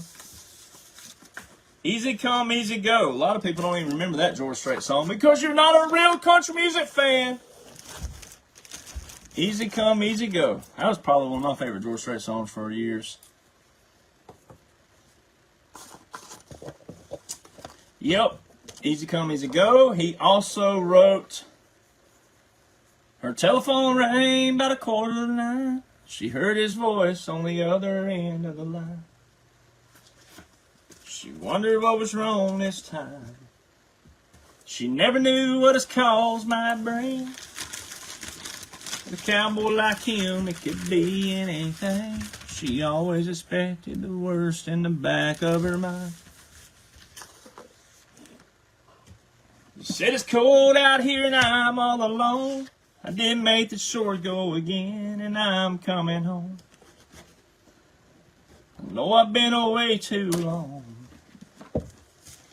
Never got a chance to write or call. And I know this rodeo's been hard on us all, but I'll be home soon, and honey, is there something wrong? I can still make Cheyenne. So see, the guy who wrote 5 #1 hits by George Strait, and I've only named 4 of them. 5 #1 hits, and he also wrote a #1 hit for Lone Star. It ended up being on a Toyota commercial. Can you imagine the royalties off of that? What about now? How about tonight? Maybe for once, let's don't think twice. Aaron Barker wrote that. He also wrote the theme song to Have Yourself a Bluebell Country Day. He's had the Bluebell theme song all these years. He wrote that jingle. So I don't think you want to go with me. I don't think any of you out there, if you're in negative world, negative Nancy world, Debbie Downer world, or just being a outright you know what, you don't want to go up against this. My resume stats, all right? It stats. You don't want to do it. I can tell you right now. You don't want to do it.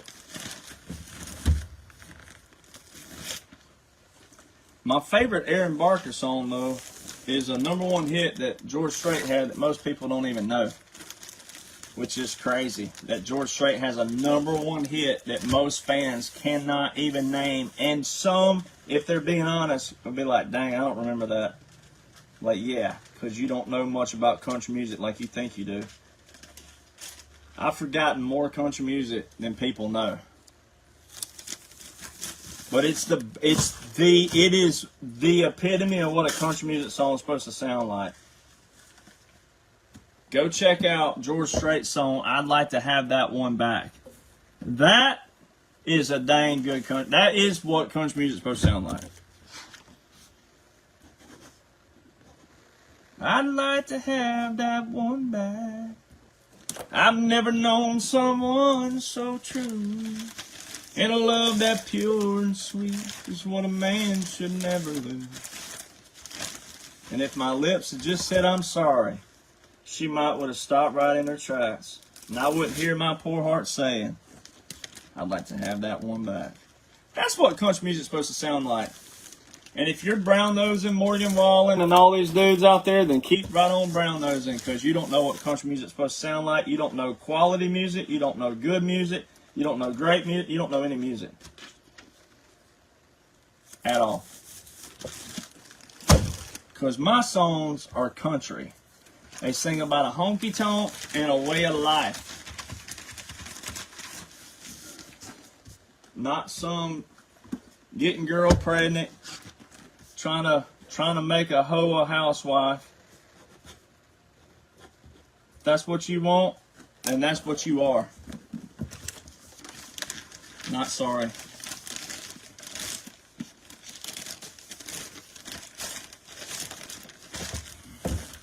Trying to bring some integrity back to country music.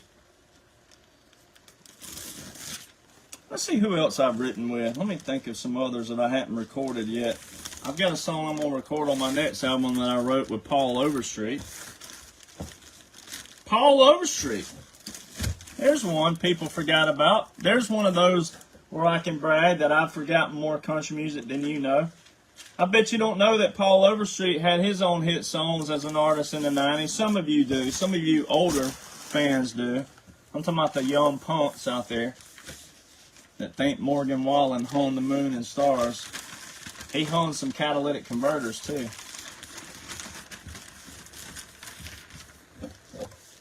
Paul Overstreet. I'm seeing my father and me. Daddy's come around to mama's way of thinking. No more staying out all night drinking. Everything's better on the home front now. They're meeting in the middle and working it out. He finally figured out he's got something worth keeping.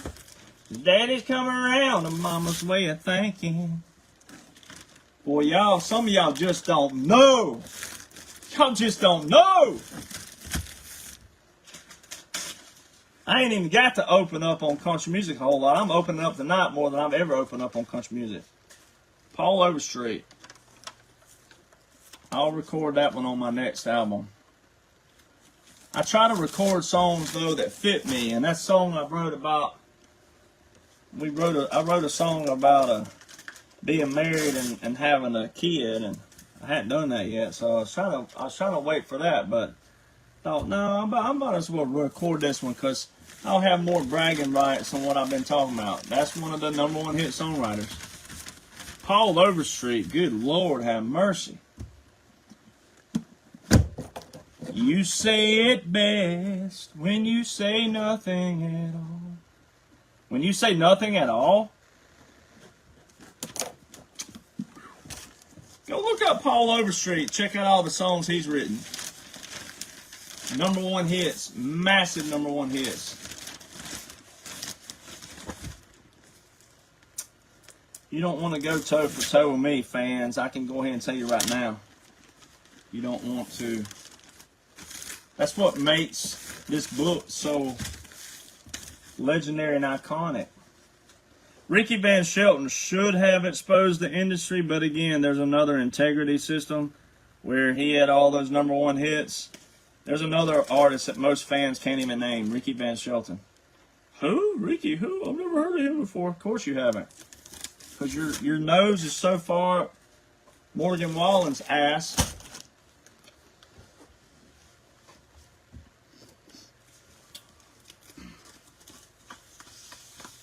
It's hard to smell any other good music because you got it up some dude that can't even be authentic to what he started out, which was Martina McBride 2.0. Or a brunette version of Hanson. Or I'm actually going to tell my kids that it's one of the Gilmore Girls.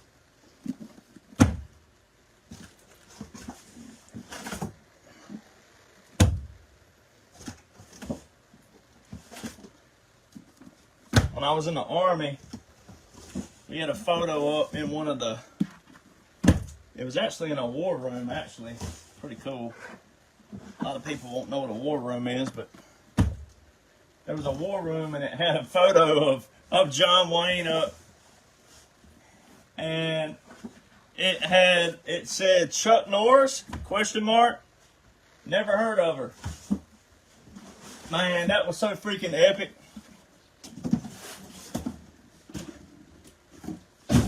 Ask an older veteran what a war room is. And this war room had a picture of Chuck Norris, and of John Wayne, and it said Chuck Norris in font ? Never heard of her. Now that is epic. So I'm gonna tell my kids that Morgan Wallen was one of the Gilmore Girls, or Martina McBride. Zero authenticity. Zero. Let's see, who else have I written with? I've written with a guy named Marty Dodson.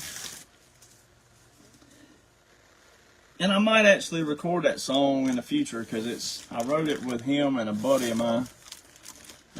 Old buddy. And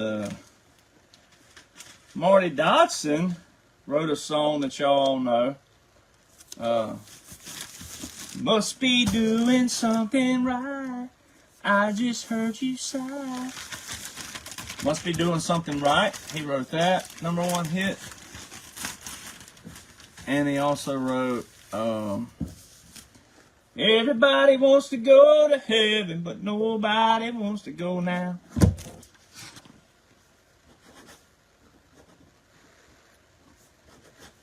Now, some of these dudes politically are on the other side, but some of them are kind of neutral, probably. Some of them don't really care. Some of them do, some of them don't. So you can judge all you want on if you go look them up and they're a liberal or something, but they have their personal preferences. Most of them have kept it pretty calm. I've never gotten in an argument sitting in a room writing, but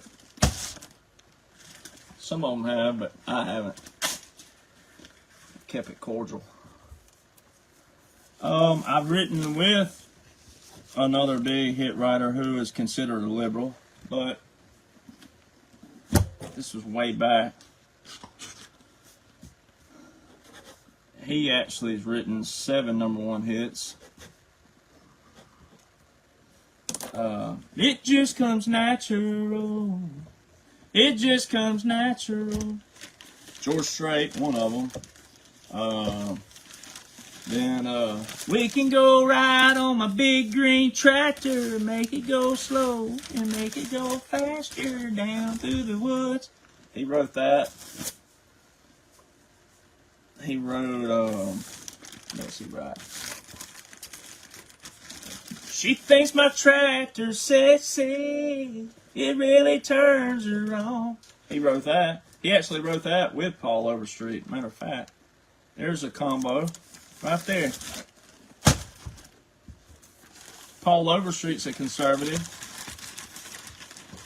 So see, there's how a conservative and a liberal went together on a song. Who else have I written with?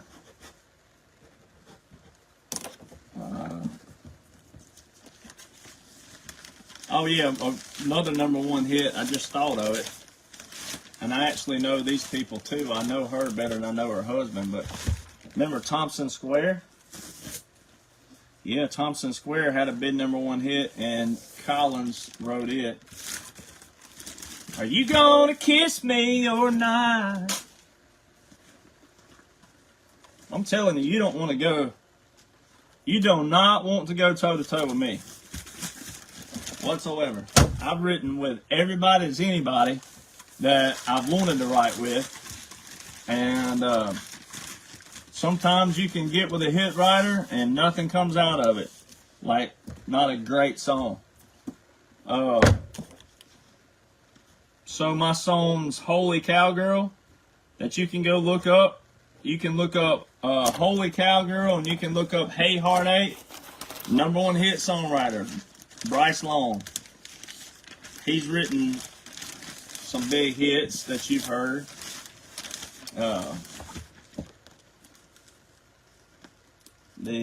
What's that song he wrote? Gary Allen, #1 hit. Can't remember which one it is right now. But Bryce Long wrote quite a few #1s you heard.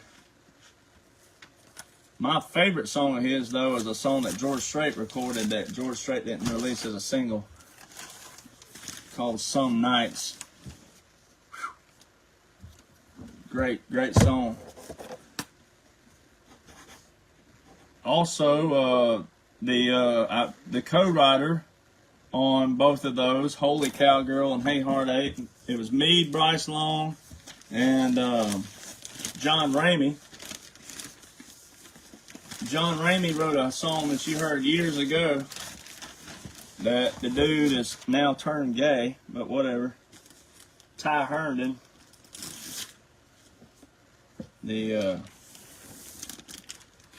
He's just a man. He's a man holding on to a woman letting go. Great song. I'm telling you right now, you do not want to go toe for toe with me. Now, I don't need any more songs to write as far as with hit writers to prove anything, because I've written with so many, I have to sit here and think of the ones I've written with. And that ain't 20 of them that I named, so I'd have to go back and look at all the ones I've written with. Oh, Tony Mullins. I wrote a song with Tony Mullins called That Ain't Just a Whiskey Crying, and I'm going to re-record it on my next album. Tony Mullins, another one. I want to know how forever feels. He has another hit. Can't think of it right now. Another big hit. But I'm telling you, you don't want to go toe for toe with me. If I was naming names and didn't write with these people, they they could sue me off my rear end in another kind of manner. You just can't claim names in an industry so big and then not actually have that. But a lot of people just don't understand that. But anyways, so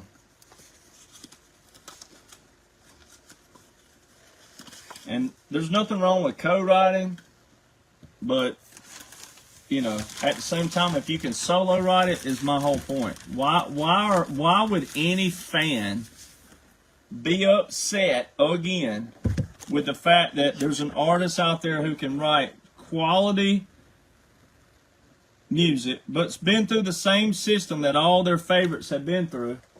Why would anybody be mad about that? That, hey, this dude solo writes his stuff.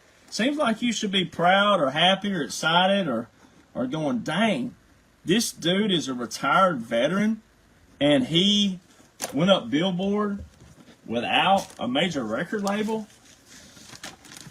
Well, it's because they don't understand how big that is, because they don't even know what they're supporting. But what they should do is go, dang, it's great music though. Now naturally, my songs ain't going to speak to everybody, because I sing about real country life that they don't even know about, most of them. And they don't even know that, you know, the honky-tonk bar. The honky-tonks now ain't honky-tonks anymore. They got rap music that plays after. You go in a lot of honky-tonks now, and after about an hour of a jukebox, it's straight up ghetto. It goes to all that booty stuff. Drop it low, girl, and get it low, and all this other doo-doo. You know, and it just turns into a ghetto in there. And that's all these young kids are about. But ironically, again, there's some 30 and 40-year-olds in there dropping it low too, trying to act like they're reliving the life they didn't live, or maybe they did live. You know, it's just insane, man. It's insane where authenticity has gone. So in one way, again, I'm glad that the good Lord spared me from signing a record deal or even getting offered one, because now I have the ultimate bragging rights. I didn't sign a deal with the devil, which is what you got to do. You got to sign your life away. Then you got to owe their frontage, and that's what's funny about that. Speaking of that, really fast, Jelly Roll. Jelly Roll's on a video. He don't look like a jelly roll anymore. He's looking more like a like one of them. What's that little straw you get for your coffee? Like I don't know what you call them, little cinnamon straws. Dude's losing weight. Is he on the Ozempic? Is he on the fat drug, as President Trump calls it? What's old boy doing? Did he fool the fans or what? He ain't no jelly roll no more. He looking like a fruit roll-up now. So, what's up with that? That old jelly roll, old Mr. Toaster Strudel, he's all of a sudden on a video talking about how the doggone record labels are trash. Well, why is he playing by their system? Why isn't Mr. Parole .0? Why isn't Mr. Parole, Mr. crying because Craig Morgan offered him to the Grand Ole Opry? Jesus, Lord God, have mercy. You mean this dude can be invited to the Grand Ole Opry? Shoo. Man, I bet George Strait is thanking his almighty God for not ever being invited to the Opry. If that's what they let on the Opry, they might as well close the Opry. Or rename it. It ain't the Grand Ole Opry no more. It should be called the Grand Ole Sloppy. The Grand Ole Sloppery. People say, well, you're judging him because the way he looks. He got tattoos on his face and he came out of prison and da-da-da-da. I'm not judging him. I'm talking music here. We're talking about history here. We're talking about principles, morals, ethics. I know one thing, though. I ain't never had to be paroled or anything like that. So, I mean, if we're going to go with that, let's go with it. I've never had to be paroled. I've never had to beg for my hunting license. I've never had to do that. Well, how did I do that in my lifetime? Well, people make mistakes. Okay, preach them on into heaven. Preach them right on in. Why are you preaching them on into heaven? Go on and preach Obama and Hillary and Bill and all of them. Since y'all all going to the same spot, go ahead and preach them right on in.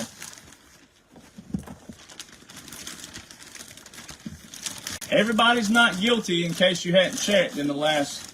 Have you noticed that? Nobody's guilty these days. Everybody's great. Everybody's a sinner. Everybody's going to the same place.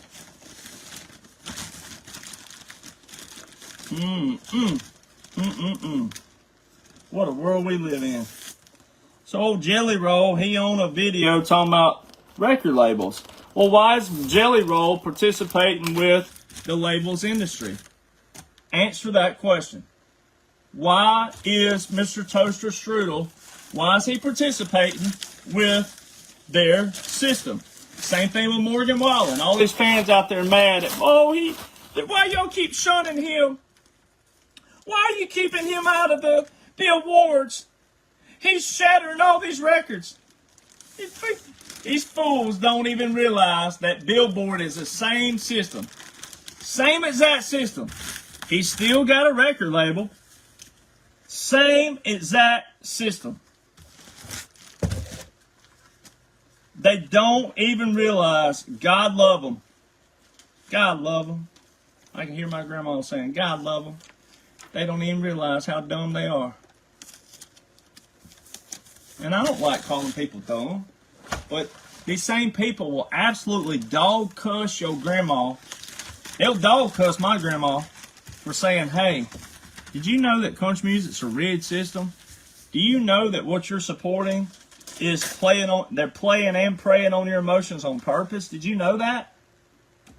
Why are you talking about Cody Johnson like that? Why are you talking about Morgan Wallen? You're just mad. You're just jealous because you're not good enough. They go there, and I'm like, whoa, you didn't hear yet. You hadn't listened yet. Wouldn't you want to know if someone's preying on you, preying on your emotions and your feelings and everything? Wouldn't you want to know if they're like conniving, manipulating and gaslighting you? Wouldn't you want to know that? Shouldn't you want to know that? So Morgan Wallen is literally on the Billboard chart.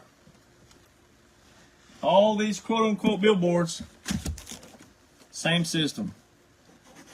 It's the same exact system. Everything.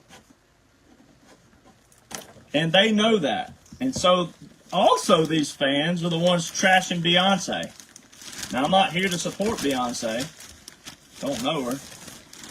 But they trash Beyonce. She's not country. Why is she in country music? Why is she allowed to be? Same system. Same secret society. It's the same labels, same program directors, the same promoters, same billboard, same everything. It's the same exact system. And it's the same small group of society, secret society. They all know what they're doing. They all know they're playing you for a fool. They all know that you are the fools. They all know this. They all know that you don't know who to question, who to call, because you can't call them. Their numbers are private, or you think they are. I know their numbers. They're not private whatsoever. You just don't know who they are. But even then, you got to be a hound. You got to be like a relentless hound dog. And you got to keep calling and keep calling and keep emailing them. Blow them up, as the saying is. Just let them know. See, and then they'll wonder, dang, how did our numbers get out? What's happening all of a sudden? So what's cool about it, if you would do it out there, the fans, or y'all out there, whenever I called a dude trying to steal my federal trademark, and I did a call to action video, I said, hey fans, followers, etc. Here's what you do. Here's how you take your voice into your hands, and here's what you do. 55,000 people jammed the Air Force's voicemails. I got confirmation of that. You guys and gals were so awesome out there that you jammed their system. And that's how you use your voice. Well, all of a sudden, all these messages started flooding in on these record labels and also these publishing houses that they know that you don't even know who they are. Man, you talking about awesome. Even if they didn't do a thing, which you're probably not. They're not, actually. It still is a whole point. And then what would be awesome is have one of them contact me and them try to offer me a deal and then me video record it somehow where you can see it actually happening and then watch me turn them down.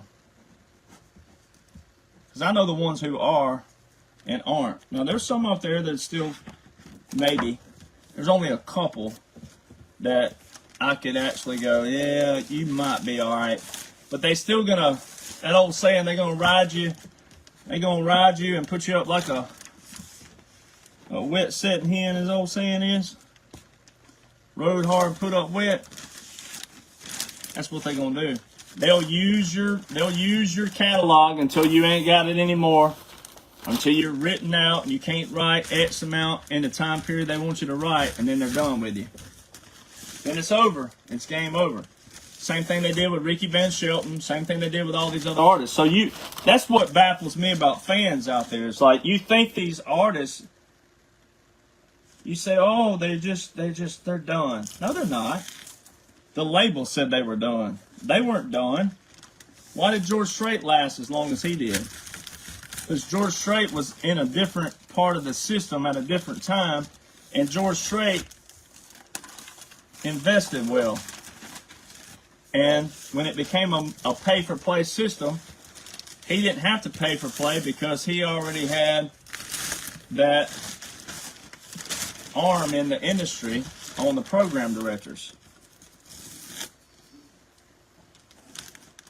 If you wonder why the Bellamy brothers never won they never won. Every time they went up for an album, guess who won it? Alabama. And poor Bellamy brothers never won anything. Can you imagine being a great band and here you are having to compete against this rigged system? If y'all wonder why things like that in history, that's what was taking place. Now the fans were more involved back then, which is true, than they are now. Fans have nothing to do with anything now, and they think they do and they don't. Again, if the fans were involved, then why would record labels care about radio when streaming platforms are more dominant? Streaming and downloads, why are the labels still using the Billboard Country Airplay radio system if you, the fans, matter? Straight up, simple question. You don't know that answer. Most of the fans don't know that answer because you didn't know this system existed. That's what my book is the first to expose, right?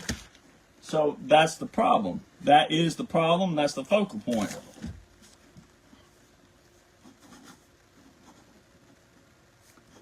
So why again?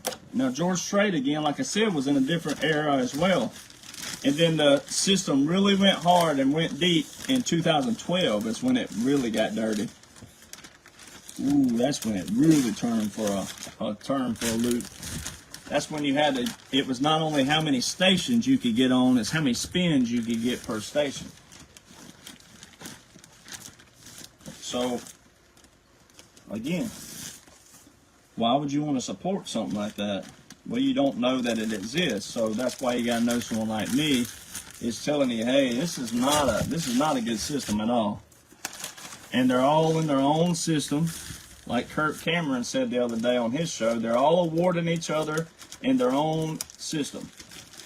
Fans, they'll say, oh, the fans' vote is in. Fans' vote Has nothing to do with anything. All those songs were already hits. They were already nominated. You did not vote on any of that. And they got you wrapped around their pinky.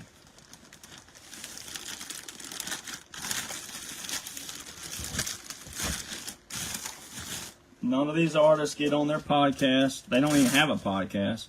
None of these artists get on their pages. They never go live and talk to you. They're not accessible to you. You have no access to them.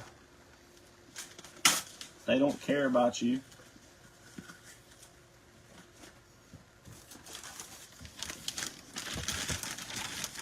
And when you do see them in an airport somewhere, most of them shun you.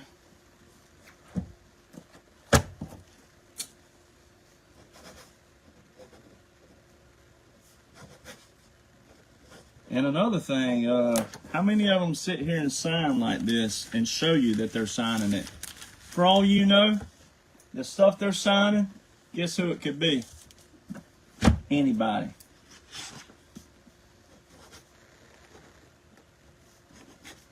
I sign all my stuff.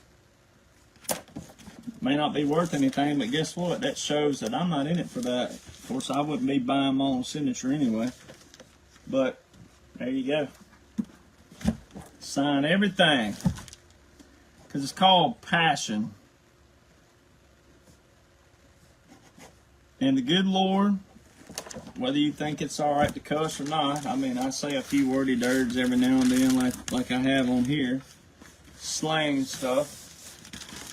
But, you know, judge all you want. I guess if I'm going to hell, then you're going to be holding the door because the book says about judging as well. So if I'm going to hell, you're going to be holding the door. And then when you walk in there, I'm going to kick you in the rear end just as hard as I can to the back where you belong. Because if we in hell, then I'm going to be the bull and kick your rear end right where you belong down there.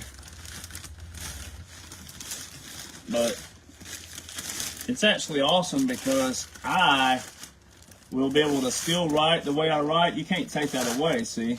So I can always prove that I'm a great writer and also write quality about my life. I don't write songs just to write songs. I write songs that mean something, that tell a story, that have lines within lines.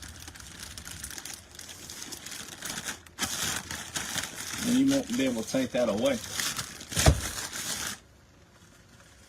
Same thing like my brain, the way I write and the way I think about laws and orders, you can't take it away because it's all there. But how many people were able to put it all together? Not many, and that's okay because that's the whole point of having a niche and knowing what you're being assigned to do. But again, that is the point as well.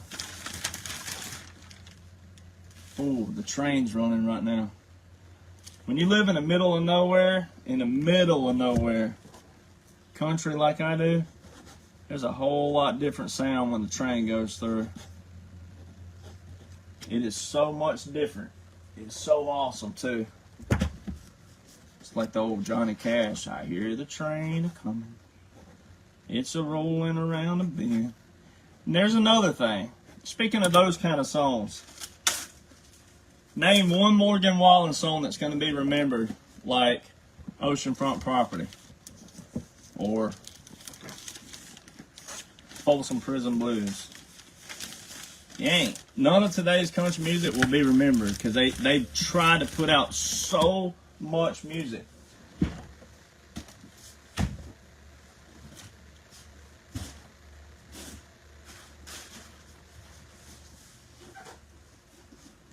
They put out so much music that there's no quality.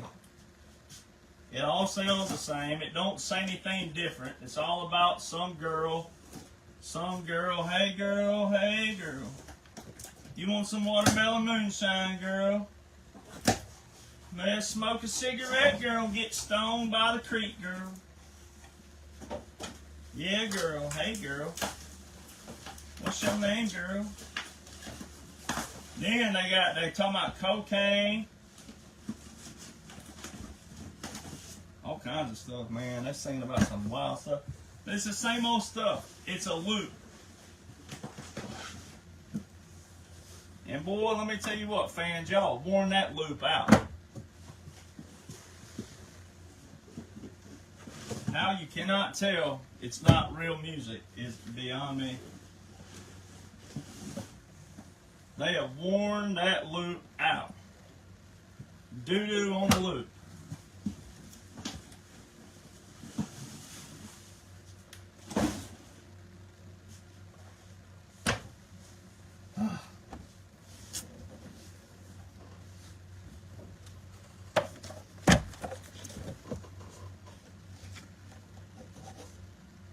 The other funny thing is, like Zach Top, you'll see fans out there going like, oh, he's bringing country back. That proves my point even more so. I'm not the only one that's been on Billboard, again, independent artist, but how is it that my music has the same musicians? I've had Billboard hits. How is Zach Top bringing country music back? Why isn't me and all the others that have Craig Campbell? Everybody's done forgot about Craig Campbell. Now, he's still remembered a lot more because he had some top 20s, but listen to the fans and their rhetoric. Oh, Jack Top's bringing country music back. No, he's not. We were there before he was. He just had a #1 hit, which you also, again, prove the point. You prove the point that you're captured and controlled by a system. And if it's about music, again, the principle, the song, if it was about the song, then if a song is good and it sounds good, you should support the song because it's a song. Forget about the artist. Just add the song. But they don't do that because they prove the point again. It ain't about. It's all about them being captured and controlled.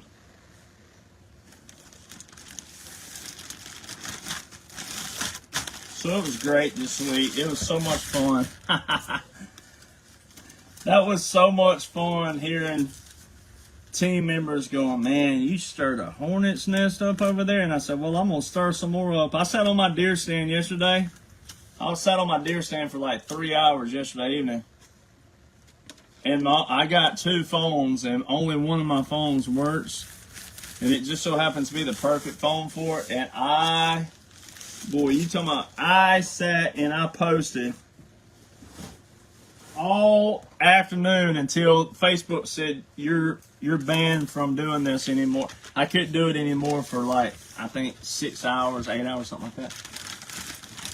I sat and trolled Cody Johnson, Morgan Wallen pages, everybody. I trolled the heck out of them. And I got a notification as I was sitting on my deer stand that my Rumble page video was trending or something. It said something like that. So I was dropping this link in all these comment boxes, and I'm saying, well, if you have any you-know-whats, fans, and I have this like spiel I do, and I copy and paste it. I put it in the comments. And so, yeah. But what's funny about it is the negative comments don't even over the fact that they interpreted the laws to read a certain way, which they absolutely read the way they read. Can you imagine being that dumb? Can you imagine being that dumb and trying to steal a federal trademark, which is a Class C felony? Especially if you're stealing the person who was trying to steal my trademark, first off, they were trying to prevent book sales. So that also would qualify for extortion, which means they were trying to get my trademark to turn around and say, we got your trademark, and they're more than likely we're going to ask for a cost, meaning like, well, it'll cost you. Well, that's extortion. There's no other reason why you'd want my trademark. So see, look how dumb people are out there. So it's the same thing with country music fans. Or going, oh, who is this guy? He's just jealous. He's not good enough. I've already been through the same system. Same system. Same teams. Same writers. Same producers. Same musicians. Same everything. The only thing I don't have is the mega money. And I'm glad I don't. Because I got the book that exposes the whole thing. First time in country music history. So I'd rather be the first to have that than I would anything else. Man, y'all sat and watched me do everything but 1, 2, 3, 4, 5, 6 labels, and those are going to be pretty easy because they have to go in a box. How cool is that? Y'all sat here this whole time and watched me do that. Pretty cool, ain't it? You've watched me process.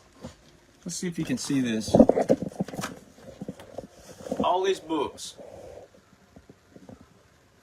Let's see if I can get it. There we go. All those books you've watched me process. So, yeah. So getting back to the sore loser thing, when people say, "Well, how?" Someone asked me one time, "How could you whistle blow and it not sound like a sore loser?" And I said, "Well, here's why. If you're a sore loser, what a sore loser is by definition is someone who lost in a fair match. So, like John McEnroe used to be a sore loser. Everybody who remembers John McEnroe, the tennis player." He would literally kick, cuss, throw his racket, break his racket over a call that clearly you could see the replay. You could see it on TV was inbounds, out of bounds, whatever it would be, whatever he was arguing against. That's a sore loser. All right? And would take away the victory, especially of a younger or lesser opponent. That is a sore loser. All right? That's the definition. And then jealousy would be someone who doesn't have something that someone else does have. That's what jealousy would be. So how am I jealous when I have Billboard hits? I just didn't have a number 1 or a top 10. And I'm okay with that because I have the first book in country music history, the first anything, but it's in a book that's a number 1 bestseller, explaining for the first time in 80 plus years how Billboard and labels and hits are made, and you don't have any control of that. You used to, but you don't anymore. That's not jealousy. That's me defending my name whenever you try to trash me for something you don't even know about. If you're trashing me, which I don't really care, you can't hurt me. I'm retired, remember. And then a sore loser, not a sore loser because it's not a fair game. It's not a fair system. I know every one of the major record labels. Everybody who's in the head spot right now, I still know them. They know me, especially now. They know who I am. And it's not a fair system. It's not based on merit. It's based on who will play their dirty secret society game, who will kiss their you-know-what, and who will pay them out of their share for putting them up there. And when that money runs out, or the artist gets tired of playing the game, depending on how much you owe, if you owe, they're going to come back for it. Ask Gretchen Wilson. Ask her. Now, Gretchen's playing their game again for whatever reason. I don't know why, but she's playing their game again. But ask her about them coming after her stuff.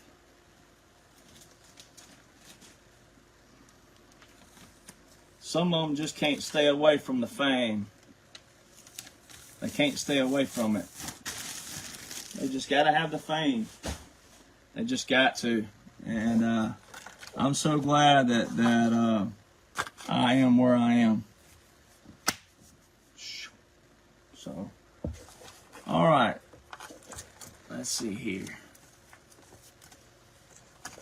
All right, well, I'm going to finish these up because it's 0:38, and I plan on going hunting in about 5 hours, so I need to get some sleep.